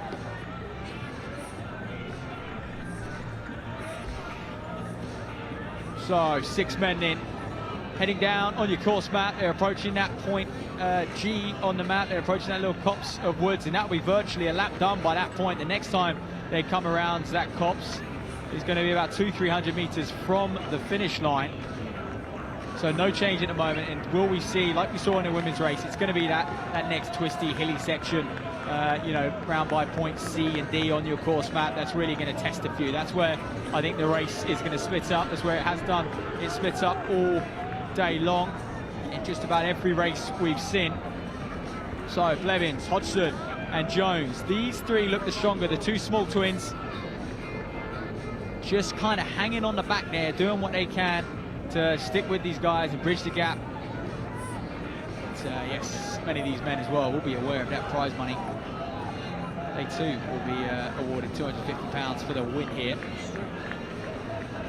So they have one eye on that and one eye on selection as well for the European cross-country trials in 2 weeks. Of course, so often, you know, 6 obviously go. And there's always one spot which is discretionary. So proving some form here today is going to be vital for a lot of these gentlemen, fitting their case to make that team to Brussels if they do kind of lose out on one of those spots. But Dav Jones looks very, very comfortable up front. He's been there all race long, and I think anytime you see someone who's comfortable up front, you know, they're running along at a good pace. They've dropped most of the field, bar sort of 5 guys around them. He hasn't done any damage yet. He hasn't surged at all yet. He's being able to pick his line at this point in the race as well. He's choosing some good footing out there. And there is perks to being at the front. There's not a breath of wind here today. There's really not. A little bit further back, you've got the Taunton Athletic Club lad, and you've got a chase back led by the central man.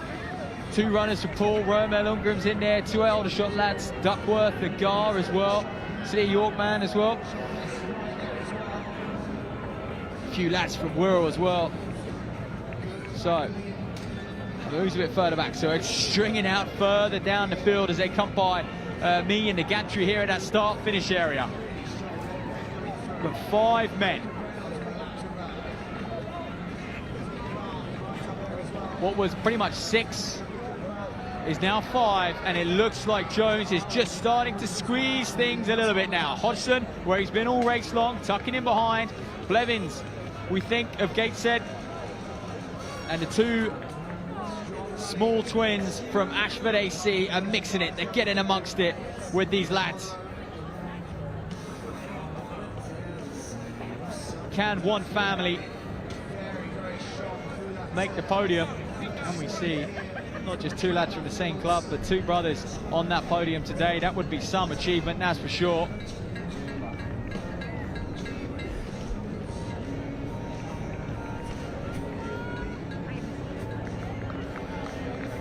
Now it's Hodgson's turn at the front. He eases himself forward. He looks to drive on. Jones in second.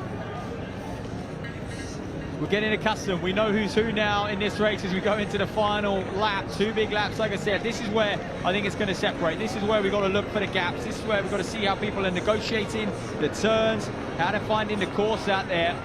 Blevins looks for the first time, a little grimace on his face. He was probably hanging on by choice. I thought he might be biding his time in third. But it's Lewis Small who drifts by Blevins as Blevin responds again. Hodgson and Jones in, attack that hill, and they've stolen a march, haven't they? It looks like we're going to have a battle for third, and a battle for that top prize, that gold medal here. That's how it looks at the moment. And perhaps now, as we see the others flock through as well, it's a good time to talk about, not only have we got the Liverpool Cross Country Championships in 2 weeks' time, we've also got the 3rd fixture of the Cross Challenge will be in Renfrew, 13th of January, and then the 4th fixture will be at Parliament Hill. That's the Home Countries International, 20th of January. Mark that in your calendar. It's set to be a very, very exciting race. Tents and beer tents and all sorts to run through, just similar to Highgate, looking to make it a bit of a circuit, just like they do at the Night of 10,000s in May. And then the 5th venue is to be confirmed. The Intercounties Championships on the 9th of March. It's not yet been decided where that will be held. So Hodgson looks like he's just asking the question. He hasn't broken Dav Jones yet. Not by any means. but he has drifted himself to the front, and he is pressing.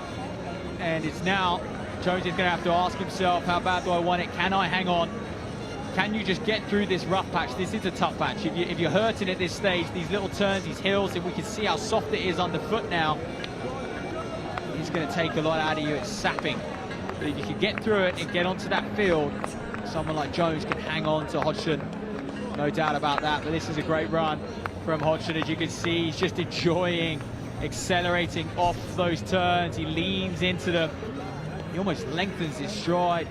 Most coaches would almost tell you to do the opposite through those muddy sections. Can you shorten your stride? Can you sort of, you know, tick up your cadence, get through it a little bit quicker? Long strides tend to cause a bit of slipping and stuff, a little bit of unsure footing. But for Hodgson, it seems to be working here today. But both of them are broken away, to be honest. Jones will check his shoulder and know that he's got a pretty hefty gap to third. So he's got to stay in the race here. He's got to stay in it, stay focused, because you never know what can happen in cross country. People can blow up. People can come back to you very, very quick indeed.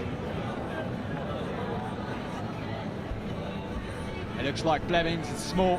It's Small and Blevins in third and fourth, and that's Jack Small, the twin to Lewis, in fifth as well.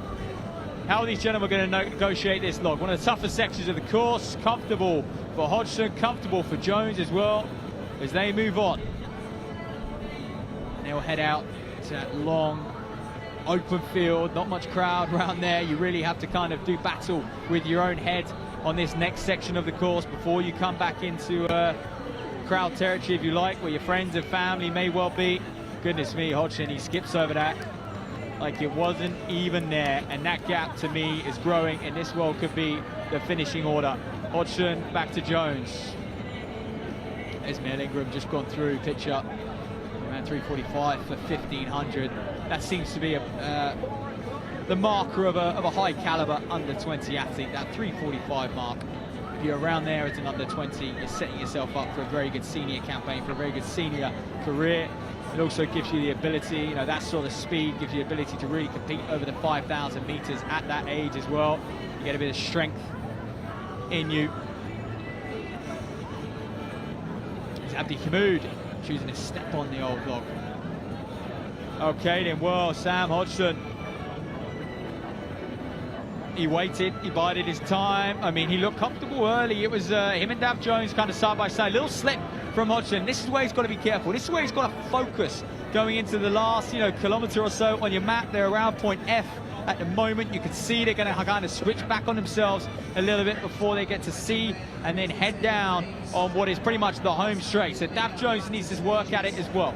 These gentlemen, they're putting themselves in a position that they're going to feel in 2 weeks' time. In 2 weeks' time, they won't just have to worry about medals. They won't just have to worry about, you know, a cross-challenge position. They'll have to worry about who's behind them, who's with them, because, you know, they'll be fighting for a GB vest in 2 weeks' time. And you know what? It won't just be the two of them. There'll probably be 10, 20 of them, you know, all fighting for that spot.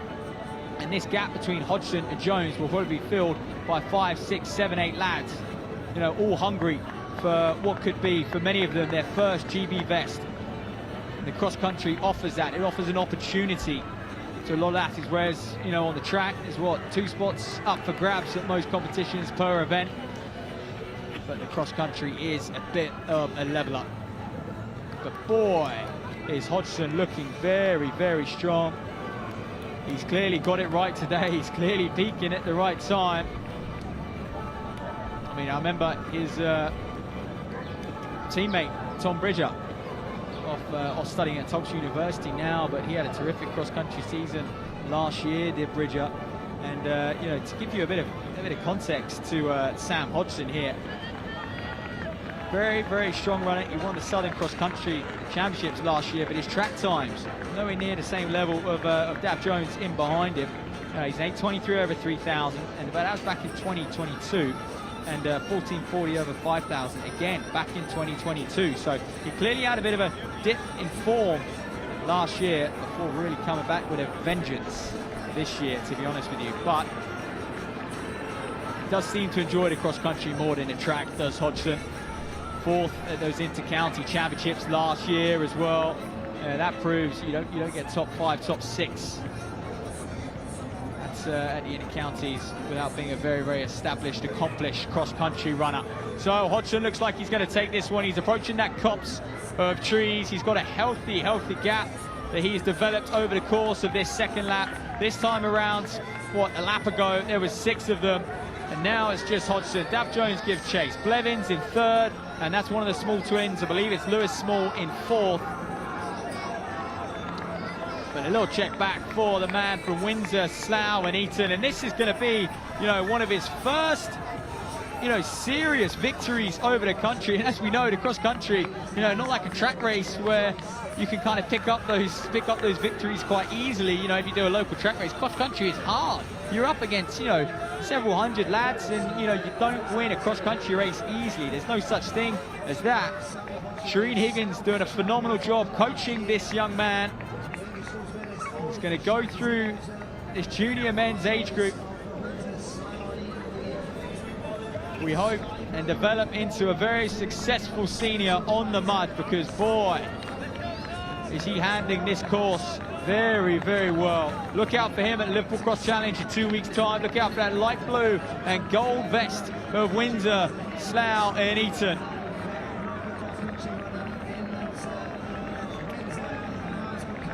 So it looks like he's waving to the crowd now. He knows what he's done. He knows what he's achieved. And he's, you know, he's come here. Dav Jones, the Swansea man, will train on these fields. He's put him away. And he's bidding to make that GB cross-country team to head to Brussels in 2 weeks' time. He's put himself right amongst it. He is delighted. And like I said, you don't win cross-country races easy. It's a big victory for him. He's took a few scalps out here today as well. And do you know what? More importantly, I think he's felt good doing it. Dav Jones here in 2nd place. Good performance from him. He hung in there. He did hung in there quite a good bit. It got tough. The question was going to be asked. He had to measure his effort back to 3rd place as well, but he's solidly. It's a solid run from Jones. There we are. Lewis Small coming through for 3rd. Deserved that. Blevins in 4th. Jack Small in 5th. So the 2 twins doing a fantastic job, the pair of them, and often you find that, don't you? Twins just egg each other on. They're so competitive. Taunton AC crossing the line as well as Romel Ingram. Bad run from him at all, studying up at Loughborough University. It's Corey Campbell just crossing the line, Scottish lad. Scottish cross-country champion, 3:45, 1500 PB as well. Well done to him. Here we go, then, flocking across the line. These are those like individual battles. A lot of these men will be, no doubt, they'll know each other very well over the age groups. They're going to battle from under 15s all the way up to under 20s, no doubt. And they'll know who they're racing against. They'll know, you know, they'll judge if they've had a good or a bad run, or who they kind of pipped on the line.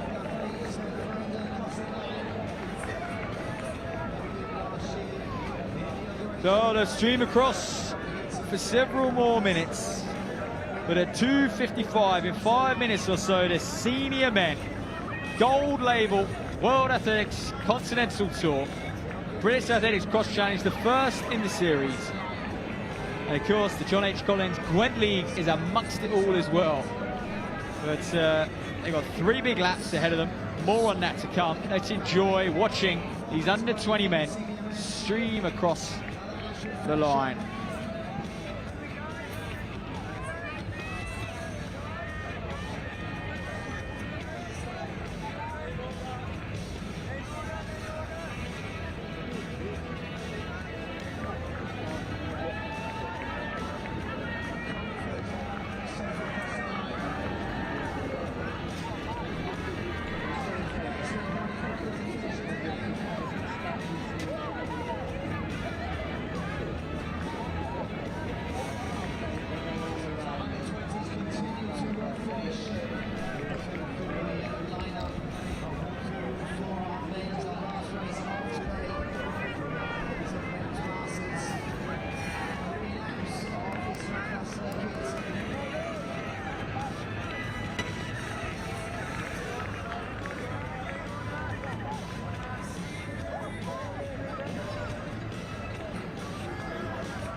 Okay, ladies and gentlemen, for many of you, you may just be tuning in, so welcome to the 26th edition of the Cardiff Cross Challenge.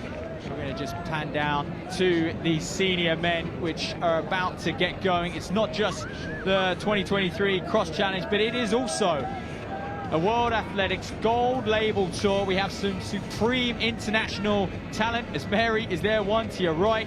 Look at that, Kiprop as well, Vincent Keita, what a phenomenal talent, 3:31 for 1500, World Junior 1500 meter champion in his time. Sam Charlton, McMillan. Now Angus McMillan was due to do the short course. I'm glad to see him in the long course. He's in great shape.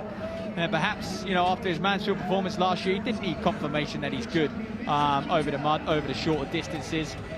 He'll back himself heading into that relay trial if he chooses to do it. Or not will be one thing. But there we are, as they just introduce a few of these men. Vincent Keita, I mentioned him before, 2021 World Under-20 1500 meter champion. That was in Kenya, believe it or not. Wow, Agidi, look at him, 27-24 for 10,000 meters. The man from Burundi, 13:03 for 5,000. Perhaps his most impressive performance. Joel Laliso as well, the European Under-20 champion, still just 19 years of age. That was back in 2021. He was an Under-20 champion, not recently. Mark Scott, well, he needs no introduction. Poppy on the vest, nice touch from him. Armistice day today, 12:57 over the 5,000. Commonwealth Games, 4th place last year as well. Stepping up to the marathon though, we expect to see him Seville. And finally, Derry Griffiths of Swansea Harrods as well, 2:09.49 marathoner on his day out back in 2019. He's still searching that form. Had some horrible injuries and illnesses over the years, but he's getting back there. One thing he can run on, and that is mud. Let's see what Derry can do. But the senior men's race, just look at them. A whole host of these gentlemen about to line up. We've got some phenomenal talent on display. We haven't even mentioned half of the elite men. I'll get to that during the race. But let's hold fire until these men charge off the line.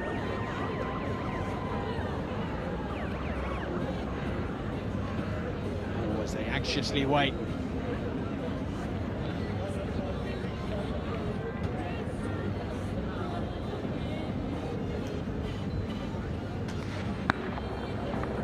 Take their marks. A few nervous twitches, but away they go. Zach Mohammed was closest to picture there. Look out for him, he's in phenomenal form.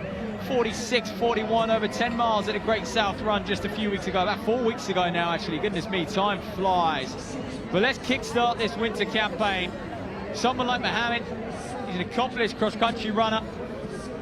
70th or so at the World Cross Country Championships last year. He's going to see what he can do against similar opposition. Okay, you haven't quite got the depth at the front of the field, but you've got some serious talent, no doubt, and a little bit more on those gentlemen. Like I said, you know, a lot of 13-minute men over the 5,000 there or thereabouts.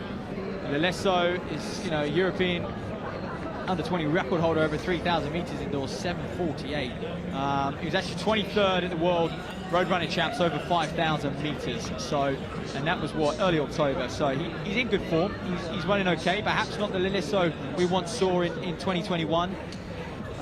But he's getting there, and it's a tough transition to be a senior man. It really is. You know, not only do you go up in distance, you know, there's so much more depth. You have to, you know, yes, you might have dominated the under-20s, but you have to get used to, look, you know, running in a pack, you know, running with men who are very strong. They don't let up. You can't drop them, you know. Well, how about this then? Nagide of Burundi. He's going to do the early run. He's going to get out hard. And the Ethiopians turned up at Cardiff and was saying, has it rained? Has it rained? We want it to be muddy. We haven't run in mud before. We're excited to run in mud. So let's see how they fare. It is sticky out on the course. That's the word I would use. It's not slippy so much, but sticky, and it has been cut up. You can tell by the line they're taking. Look at that wide line. Kiprop just floating his way around, cutting onto the inside. Quick check to the right. The Wheeler twins up there. Mark Scott, how will he fare? He got beat convincingly at the Great South Run. That would hurt someone like Mark. Domestically as well, got beat. And to see someone like Mohammed run away from like he did, even the likes of Jacob Allen. But it was a run out for Mark. It was an opportunity for him to get back on a start line and build fitness and work towards. We know he's going to do Seville at the end of January. His marathon debut has been anticipated for some time now. He announced sort of around this time last year that he was planning on doing it, but injuries have kind of held him back.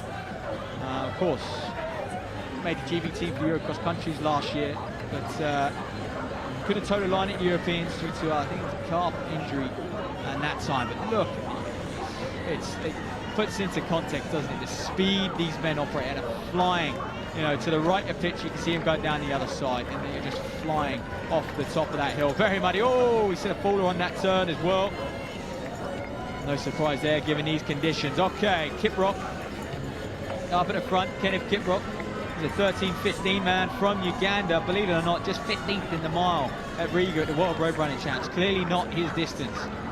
Favoured over the 5K, you would have thought. He was 6th at the World Cross Country in the under-20 race. He's a good youngster, is Kiprop, and he's proven that. But how about Mohammed and Wheeler? They're getting straight to it. They're not going to wait for these Kenyans in the mud. Mohammed's going to give chase. It'll be some scout. We saw Keith win the senior women's race, holding off the international opposition. I say holding off, dominating the international opposition. It would be amazing if we saw another Brit take down the Cardiff Cross Challenge and the Untitled Continental Tour on British soil as well. Again, beating international competition. Look at the hordes now. But Kiprop is just floating through. Zach Mohammed is second. It's Wheeler in third. Which one? Forgive me. They are identical twins and quite hard to spot at times. So a lot of these men will be used to this hard, aggressive start of a 9.6 kilometers. And do you know what? It's a tough course, this Cardiff, because after 400-500 meters, you attack this really technical, slightly hilly, twisty, muddy section. And it's not until you get out the other side of this you realize how tired you are. Adrenaline's high at this point. It's easy to accelerate out of turns and into turns at this point in the race. What it's not easy to do is when they come around for that second time, for that third lap, to really kind of, you know, still accelerate and attack. And that's why we've seen on so many occasions throughout all the races today, athletes really break one another on this twisty section. So there we go. Huge contingent of Oxford University students here today as well. Great to see them make the trip up to the Welsh capital. But Kiprop off the front already. Wheeler is second. Zach Mohammed looks to be biding his time. He looks very relaxed, just out for a shoulder at the moment, checking his shoulder, but single file, and you probably wouldn't expect this early on, to be honest with you. We're what, 5 minutes in? We're probably well through the mile marker. These men would be averaging somewhat 440 per mile, even over this sort of terrain, to give you a bit of context, those who are partial to a road 5K. Let's have a look at a few names in here as well. Well, we mentioned Mark Scott. Jack Miller seems to be running very well. He's a good runner on the mud. Matt Stonia, 145 800 meter man. He's got out the fastest 800 PB out of all of this lot, surely, but he's also a 331 1500 runner and a good runner over the country. 8th at those European cross country championships last year in the under 23 age group. But Kiprop all out on his own, and is this the first time we're going to see, you know, Vincent Keita to the fore? It looks like that. Wheeler's going to hang tough. I know he was disappointed off his Mansfield performance last year. It was very muddy. As Mary's in there, I think we're going to have a little bit of a chase pack at some point. They've gone off very hard. Agide and Mohammed working together. They've all gone off very, very hard at this point, but I think it will close up soon. So this is great to see Wheeler taking absolutely no prisoners out there at the moment as they approach. They're on around about point F on your screen, ladies and gentlemen. If you're just joining us and you're unfamiliar with this Cardiff Cross Challenge course, they are at point F and they're about to come across. And one thing which is beautiful about this course is the way it's spectator friendly. Look at that, spectators line the course. It's a twisty section. You can always stand at one spot and see them for the best part of a K or 2K as they switch back on themselves up this hill. It's a proper European cross-country course. You know, we compliment the likes of Belgium and Brussels for putting on good cross-country races, and Welsh Athletics have looked at that model and they've said we want to produce something similar, and that's what they've done. This Cardiff Cross Challenge used to be in sort of Butte Park kind of fields over the other side of the river, and they moved it over to this side. And ever since they've done that, they made a very, very good course, and this event's gone from strength to strength to the stage now where it is a gold label cross country, and we are seeing the very best in the world over the mud flock to Cardiff to take part. So Joy Kiprop gliding over this terrain, ladies and gentlemen. The crowd are appreciative. They know what they're watching. Fantastic runner, and we'll pan back slightly further back to see the kind of battle of the domestic races. Of course, there is prize money for Brits only, but there is also prize money for the gold label tour as well. $2,000 up for grabs for the winner. So we'll try and identify that athlete in second. I don't believe it's Keita at this point. It could well be Mutai, who's a 3:39 1500 man. And I'll tell you something else about Mutai. In 2011, the World Under-20 silver medalist. So looks like it could be Mutai. But Kiprop, I mean, look, we know the strength Uganda have. You know, Cheptegei and Kiplimo, the way they float over the mud. He's got a very similar arm carriage, Kiprop, as the likes of Cheptegei and Kiplimo. They hold their arms quite high up on their chest, and they just let their legs do all the work. They're just so strong. And one of the things which is quite different, I mean, you know, Kenyans and the other teams, yes, they train on hilly terrain and they train at high altitude, but Ugandans train on extremely hilly terrain. They are no strangers to hills, and actually when you look at the kind of trail scene, the ultra scene, Ugandans take it quite seriously, and they are stepping into that scene more and more. So there's Vincent Mutai, the man who was second in the Under-20 World Champs in 2011. He's coming across the screen. Believe it or not, still only run 3:39. Hasn't improved much in the last 12 years. It's probably a little bit unfair to say, given the level he was at then. He was still a world-class level, but seems to be enjoying the cross-country, and he's going to try and give chase to Kiprop. But if Kiprop holds this position and builds and builds and builds, I mean, you know, sixth at the World Cross Country in the Under-20 age group last year. You know, if he continues to build, it would just be a phenomenal performance. And you look ahead to another World Cross next year, he's got to be eyeing that and thinking, can I make that Ugandan team? Can I even feature at the highest level? I've seen Kiplimo, I've seen Cheptegei win that crown. Can I do it next? So he clearly looks like the next big thing coming out of Uganda. I'll pan over my shoulder. Wheeler and Zach Mohammed is still running together if you're interested in that British battle. George Wheeler a bit further back as well. Angus McMillan having a fantastic run.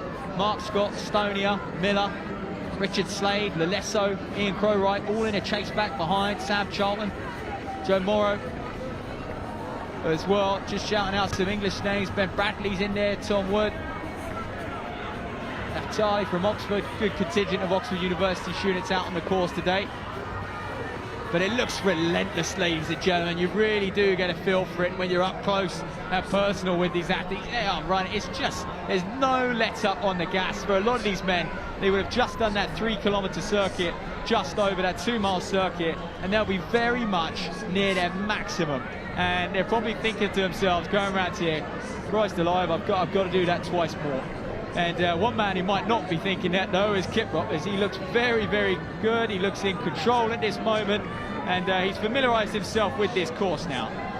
Alamu from Ethiopia over on the far side, Mutai as Mary, and Zach Mohammed seems to be picking his way through. Seems to have just strategized, you know, had a bit more of a patient tactic over this first lap, and he looks quite good. So Abele Alamu, the under-20 from Ethiopia, I do apologise, I have very, very little notes on him, very little background. He hasn't raced much out of Ethiopia at all, so he's an interesting prospect, he really is. And I think for a lot of gentlemen like him, this is his opportunity. Can he shine? Can he be invited back? Can he compete on the kind of international circuit in Europe? There we are, Mutai and Asmeri attacking that hill. Goodness me, you can just see the class, can't you? Zach Mohammed as well, giving chase. He's leading the British race at the moment, ladies and gentlemen, if you're watching on at home. Wheeler in second, having a phenomenal run, he really is. Whether he can stay there, that'll be another thing. And there's his twin brother in that famous Milton Keynes Distance Project vest, set up by Carl Bennett. There's Ben Bradley going through picture, Jamie Edgerton as well, Alex Gruen, Indy Barnes. Some phenomenal runners. Oh, and I have been told the leader may have just had a little fall. Doesn't look like it though. Come through on my ear. Second place. It looked like Mutai had a little slip over on that turn. Just then, Kiprop just steaming ahead though. He streaks ahead and he's got a healthy margin now. This is world-class distance running, ladies and gentlemen. And cross-country is a funny one, isn't it? Sometimes when you're just in the groove, you're untouchable. You know, you can do cross-country races and feel terrible from the very start, and you can do some where you don't even feel a drop of pain. And Kiprop may well be in that zone right now. He is just gliding over this terrain, and this is the lap he'll probably have to gather himself and settle a little bit. Very aggressive early, and he's made it hard for them. They're going to have to give chase, but that they'll do. Mutai, Mohammed, and Alamu, and as Mary. Mutai still, he's got back up, recovered from that full well. Oh, look at those turns. You can see what I mean about sticky footing. It's not that slippy stuff. Like, I often think the slippy terrain is better. You spiked grip it, but this sticky mud just saps everything out of you. It really does. So let's have a look a little bit further back the field. This is Lelesso, Mark Scott. A lot of Brits seem to just be queuing up behind Mark Scott. Jack Miller is sort of edged to the front. There's Rich Slade just hanging on. He had a very good run at Mansfield last weekend. Ian Crowright, Dale Griffiths, Sam Charlton. Joe Morrow just working his way through as well. It's Milan Campion there. Charlie, Tom Wood, there's Ben Bradley of Aldershot, Farnham District. Had a very good run at the Great South himself, 48 and change over 10 miles, so well inside 5-minute mile, and that, you know, it's serious running over that distance. It's Kiprop still comfortably out front. We're going to see him sort of come down this stretch, crowd gathering on that log jump. They're going to enjoy watching these senior men negotiate that, especially on the first lap. I can imagine it was chaotic, all jostling for position. Interestingly, these senior men, just about every age group, men or women, chose to jump those logs. These senior men are all tapping it, they're footing on, so perhaps that is the way to go. But Zach Mohammed has now moved himself into third place. He'll give chase to Mutai. Obviously 10-15 behind. This is a good run from Mohammed. If he's judged it right, Mutai's going to be there to catch over that last lap. I think that's where you want to be. You want to be hunting athletes at this stage in the race. You don't want to be hanging on. Someone who might be hanging on is Wheeler there in fifth. Aggressive at the start. He's got good company behind him. Agide from Burundi. These men embark on that lonely section of the course, the quiet section, just them and their thoughts. Have a look at that then. Ladies and gentlemen, if you are joining us from overseas, this is a typical British cross-country league fixture, the John Collins Gwent League. And you know what, if you think this is impressive, there must be about 30 or 40 of them up and down the country today as well. It is a staple weekend in the cross-country calendar. You know, cross-country leagues in London, Birmingham, Leeds, just about anywhere in the country, with several hundred men do battle over, you know, 10 kilometers. 6 miles is usually the kind of gold distance. So enjoy that. So there's Mary and Mohammed. Mohammed's got company. He wants to use him. Can he sort of settle for a little bit? He's trying to do a lot of work himself to close that gap back to Mutai, who, to be honest with you, bar that fall, has looked very, very strong. And he's recovered well from that. And we're just looking at the gaps now. And oh boy, Kiprop, he's going to be stumbling on some lap runners very soon. His last lap, he is going to be weaving his way through this field. I can assure you of that. I'm down at the start-finish area, and we have still got men coming through in their hundreds at this point. So Kiprop, that may be a new experience for him, lapping runners, or maybe not. But he does seem to have just sort of judging his effort a little bit more at this point. He seems to be recovering, regrouping, and Vincent Mutai in second place also looks to be doing that. He'll be happy with how he's recovered from his fall at this point. So we are probably exactly halfway, just over through this race, ladies and gentlemen. I think, yeah, if I'm being fair, they'll be inside 30 minutes, that's for sure. 9.6 kilometer circuit. So we were over the halfway mark. And there we are then. So not much info, but you know, hasn't done much since that silver medal at the World Under-20 Championships back in 2011. That was held in Lille, in France, the Kenyan. So hasn't done too much since then, but he's here on the cross-country circuit, and he's going to sweep up a bit of prize money here in Cardiff. But oh boy, Kenneth Kiprop of Uganda. Well, I'm sure there'll be a few gentlemen watching that, watching this race today, who competed against him at that road mile out in Riga, where Kit Rob actually finished 15th, and they're probably thinking, scratching their heads, going, "Good on earth, how did I beat that man?" Because he is looking unbeatable today here at Cardiff. And well, look there's Wheeler, and there's Keita, Vincent Keita.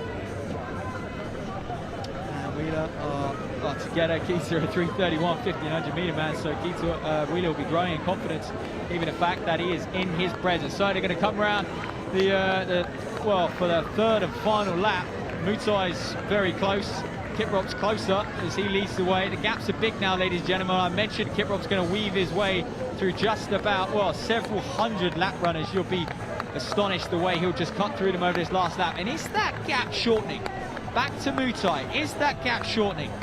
Well, we'll get a better look at it when the sort of camera pans out and we get a bit of a wider look, but it might be closing just slightly. Mutai might be on a roll here. He might be catching up with Kiprop at this point, who perhaps is taking a slightly easier section, but this is what's going to get tricky for someone like Mutai chasing, is he's going to lose touch of Kiprop with these lap runners.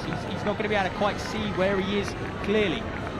Kiprop can hide, dip in and out of those lap runners, use them to his advantage. And look, goodness gracious me. Several hundred men, ladies and gentlemen, still on what would be their second lap. Just started. Look at all those clubs. It's a sea of colour. It is a sight, that's for sure. It's impressive. We have that many men turn out for these local cross-country leagues, and I'm sure, you know, these local leagues are growing in stature as well. I spoke to James Williams, the CEO of Welsh Athletics, on the impact of you know, that this race has had on distance running in Wales and Cardiff as a whole, and it's astronomical. You know, so many more people have got involved with cross-country, knowing they can race against the very best in the world. And you know, this meet has been put on phenomenally. It's the atmosphere is terrific, the course is terrific. They got lucky with the conditions, but they're also terrific. So Mutai, Kiprop isn't even in shot, so I mentioned that lap might be that gap might be shortening, but no chance of that. Kiprop looks like he is miles ahead, and boy, he's going to have some fun now. Look at this, Kiprop approaching all these lap runners. Mutai in second. I'm going to keep an eye out on this British battle, because we've got Matt Stoner, Mark Scott seems to be dropped, Lesso, Rich Slade, Jack Miller in there as well. The Sharpsy Barnett man as well. Sam Charlton having a good run. Delwood Griffiths running very, very well. Like to Kurt Taylor, Flynn Jennings, Ilan Capia, Joe Morrow sticking at it, Ian Crowright. But look at Kiprop right now.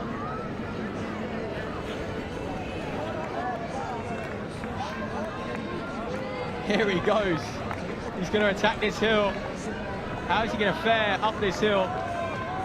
He's not going to be able to pick his line on this lap, that's for sure. So Mutai as well, he won't be able to choose his line at this stage in the race. Oh boy, Zach Mohammed as well, he's having a fantastic run. He sits in third place. That's Alamu, he was the Ethiopian I was unsure of. Don't have much data on him at all, if any. But Mohammed is just placing himself high. He's going to pick up, if he can stay there, he's going to pick up some nice prize money on the World Tour, some nice points as well, but he's also going to pick up some nice British prize money. So double payday for Zach Mohammed if he can stay there, as he chooses line. So almost pushes the lap runner out his way, rightly so as well at this stage in the race.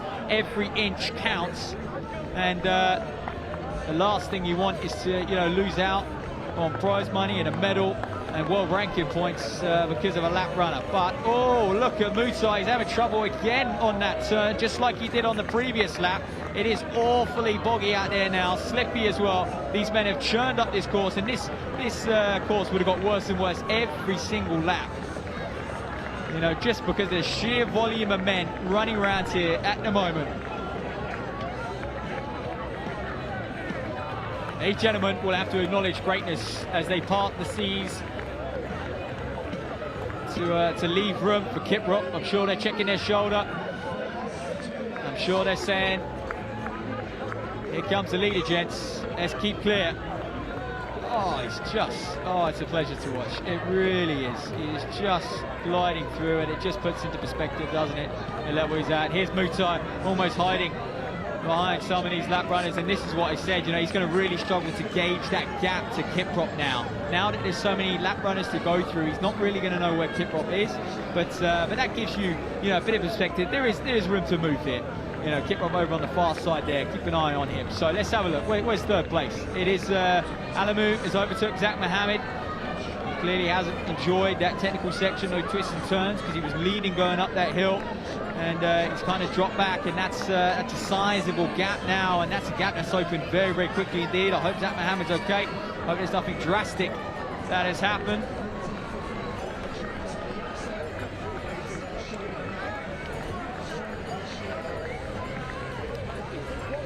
So there we are, panning a little bit further back. There's a few of the domestic chasers there, if you like. We're going to hold on this corner. That could be Kartik Kumar of India, 13:48 5,000 meter man. He was actually 2 times Indian champ, was Kumar, and also Golbir Singh, another Indian athlete, 4th for the Asian Games just a few weeks ago, 13:29 over 5,000. That was back on the 4th of October, so that just shows you, he's back in about 10th place.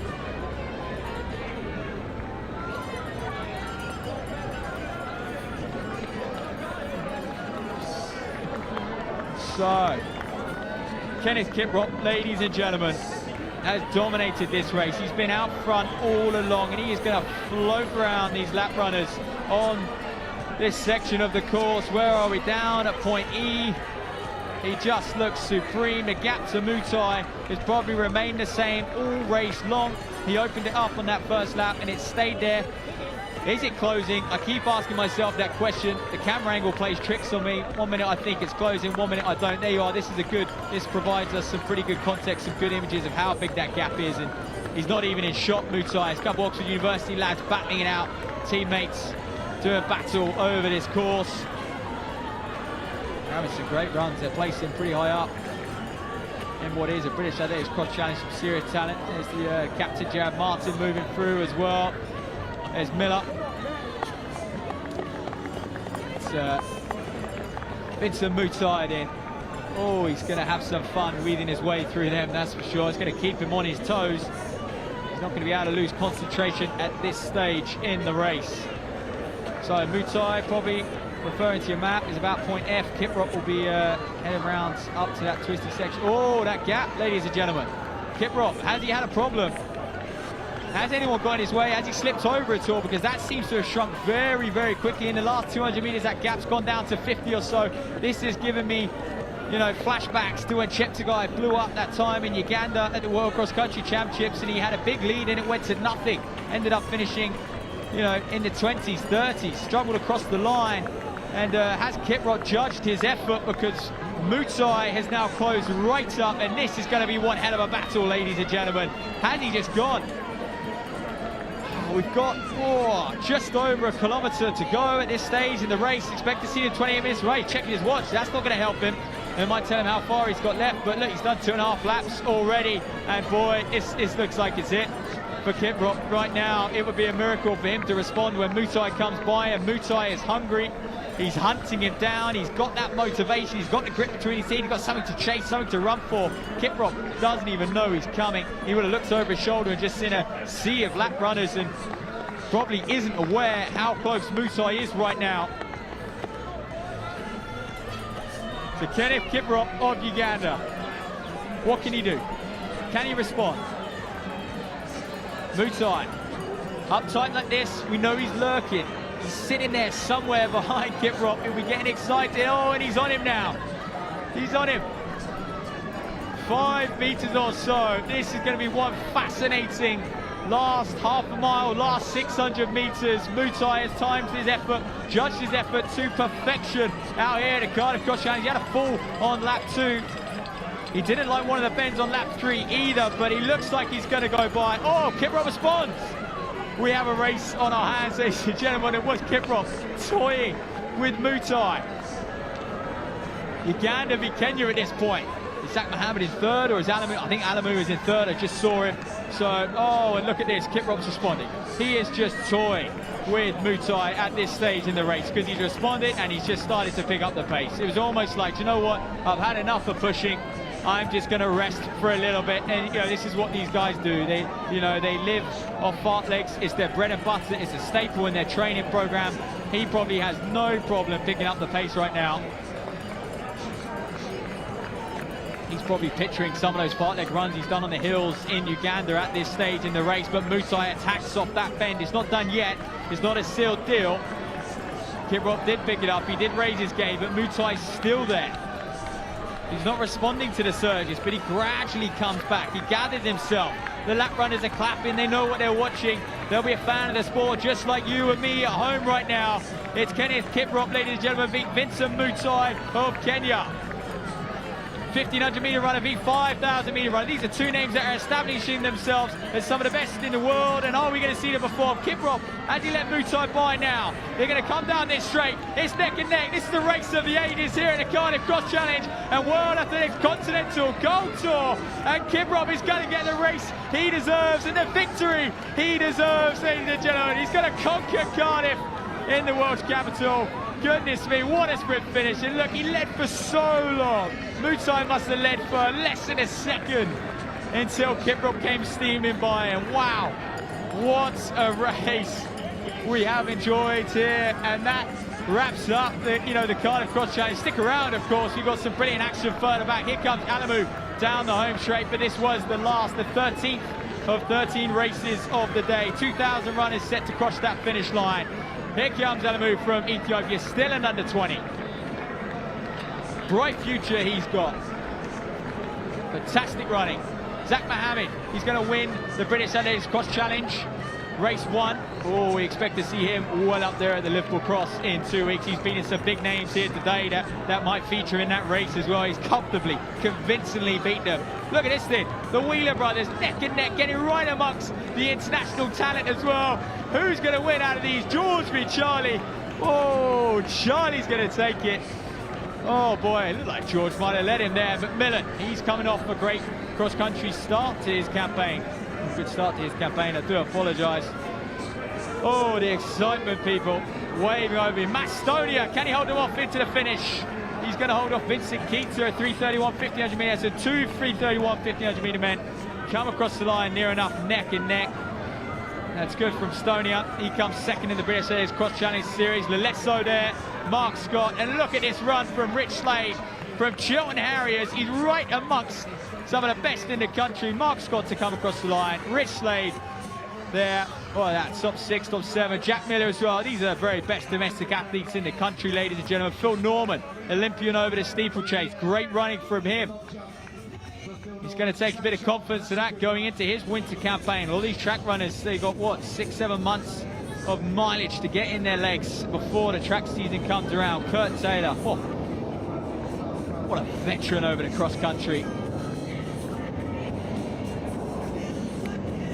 There we are, streaming across the line now. Great running from all.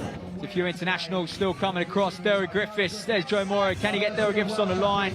Oh, good sprint between them two. Good, very good battle indeed. Flynn Jennings, Milan Campion. Not say Seaman, former Oxford University student as well. Tom Wood. Great runner from here. Yeah, good double from Ian Crowright as well, actually. Did the mile and now come across in that senior men's race as well. It's Naftali Moulton. Oh, just losing out to a Cardiff University student on the line.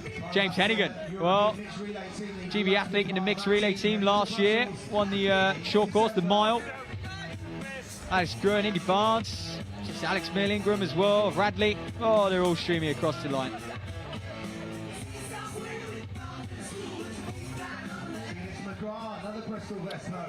So McGrath, Felix McGrath, yeah. Jared Martin coming through, good running from him. Miller as well. It's good, he's had a fantastic, studied out in Iona, did Miller. Another good run. Sam Goodchild coming across the line, Cornwall AC. So you just really get an idea of where all these athletes have travelled from up and down the country, coming together here. That's what is that? Slowly becoming one of the most famous cross-country races in the UK, to be honest with you. And And it's the only gold label cross-country race in the UK that we have, and to be honest, we should have more of them. We're the home of cross-country, without sounding too biased, you know. And a lot of race organisers, a lot of governing bodies should take note, should look at the way Welsh Athletics put on this Cardiff Cross Challenge, how they've grown it to a gold label tour. They've jumped on every opportunity that's come their way, and they've built it up to this event. And I know that, you know, they want to host the European Championships here.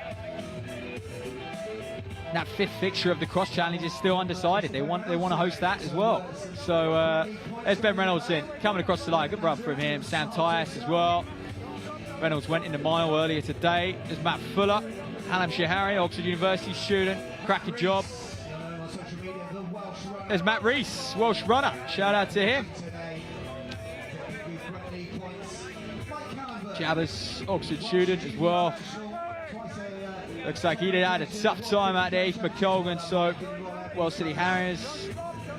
And they're just all coming across the line at this stage. Battling hard, fighting for every position. And this is what it's about. If you win your personal battles, if you win your sprint finishes, you can make a habit of it. You really can. And at this stage in the race, it's just about how bad you want it.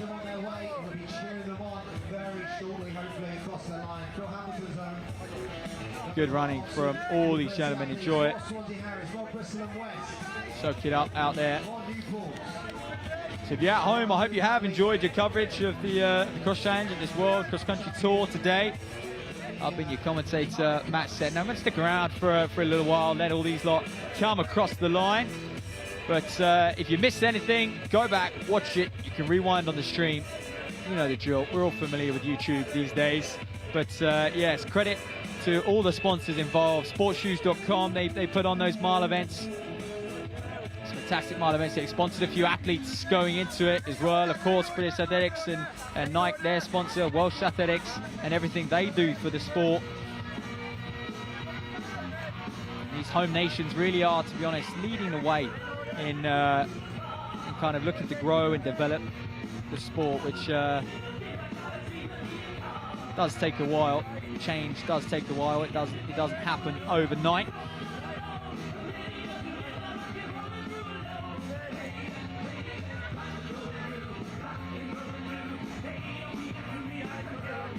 And we can look forward to that Liverpool cross country and that British Athletics Cross Challenge in 2 weeks' time, because that is where those GB teams, I've been twittering on all day about them, that is where they'll be decided.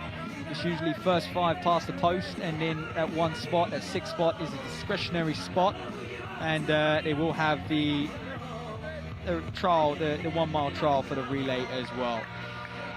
And that will just be first 2 past the post, I believe, as it has been in previous years.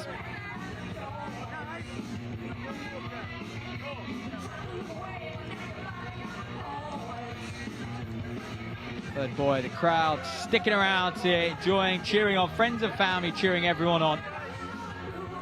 They realise how hard it is to do such an event. 9.6 kilometres, 6 miles, ladies and gentlemen, over boggy, sticky mud, fast start.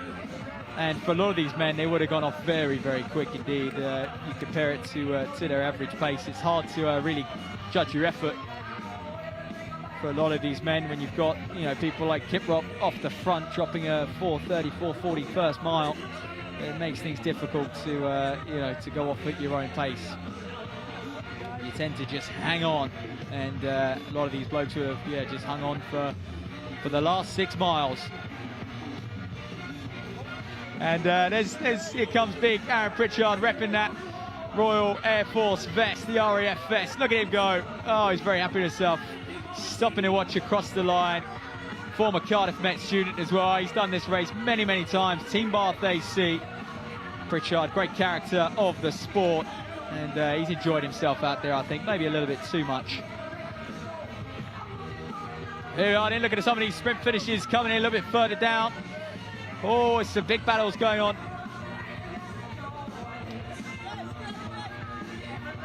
And still, the Oxford University students flock across the line. Somewhat 60 or 70 students, men and women. headed over to Cardiff this morning to compete for a spot to represent university at the varsity match in a couple weeks' time as well.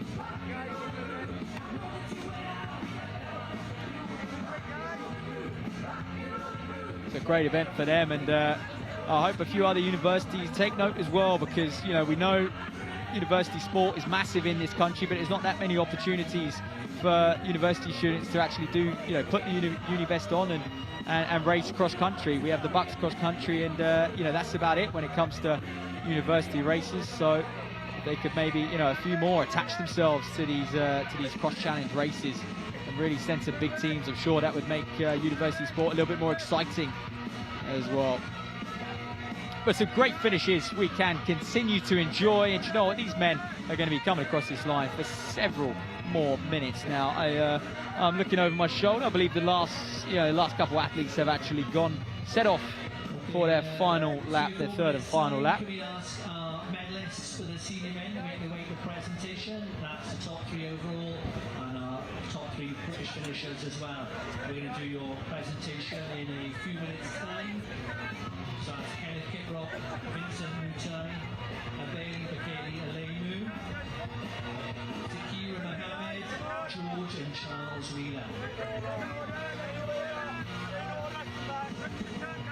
So we'll continue to hold the camera on all of these athletes finishing across the line, but it has been a terrific day here in the Welsh capital. 13 races, 2,000 runners, maybe just under across the line so far. A few more to finish up. I've been your commentator today, Matt Senna, but we'll hold the camera on this shot so you can enjoy picking out those loved ones. And I'll check back in with you in a little bit.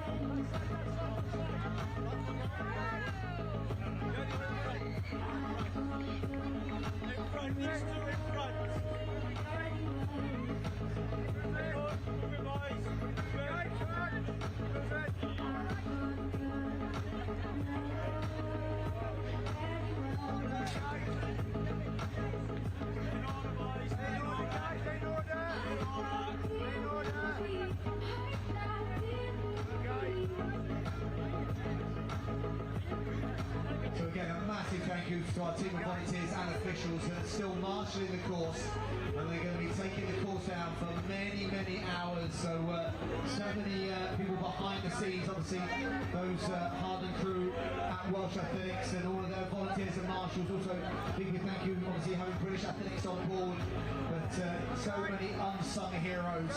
So not just those that have crossed the finishing lines today, but those that have created the finishing line.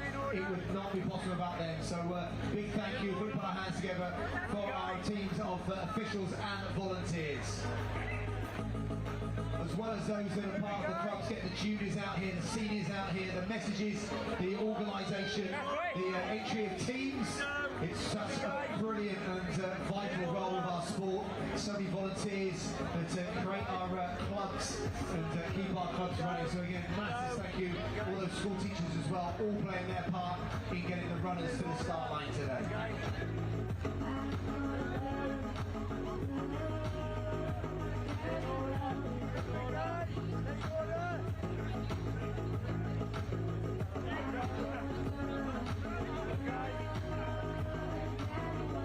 So then we're looking for the Wheeler Brothers to presentation.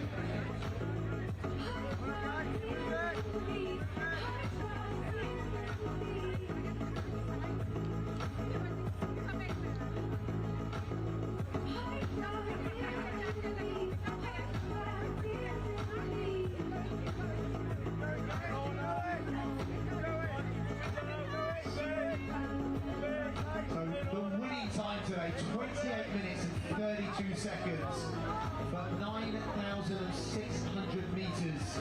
So that is phenomenal running. But it does show you slightly testing conditions to 12 months ago. So just under 2 minutes shy of where we were 12 months ago. But that really does put in perspective how fast they're running up front. Kickrock even finding a sprint finish in that last 150 metres to take the Cardiff Cross Challenge for 2023.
So I'm delighted to be joined by the men's winner, Kenneth Kiprop. Kenneth, what a win today. You took the pace out and you won here in Cardiff. Did you enjoy that? Yeah, I enjoy to win this race in Cardiff because it is my first time to run in Europe across country like this one. Yeah. And you had a big lead on the field, and then you came to the final 150 metres and you found a sprint. Did you think you were going to have to sprint for the win today? Yeah, I was having that sprint to win this race. Yeah. And did you enjoy the course of Cardiff, and were there lots of fans and spectators cheering you on? Yeah, I enjoyed the course, but my first challenge, I see Matt, but for me, I be expected to win this race. Well, we're delighted you ran in Cardiff today. What's your next race, Kenneth? Where do you go from here? My next race is to be a road race. Although I don't know where to be held. Yeah. So we look forward to seeing that, and obviously I'm sure Yuri will get you the information for that 5K road race. We wish you all the best. Would you like to try and break 30 minutes in that race? Yeah, I'm going to run 13 minutes or 12, 50 something. Yeah. That would be something. So we're delighted to have Kenneth Kiprop, winner of the men's race today here at the Cardiff Cross Challenge 2023. Okay,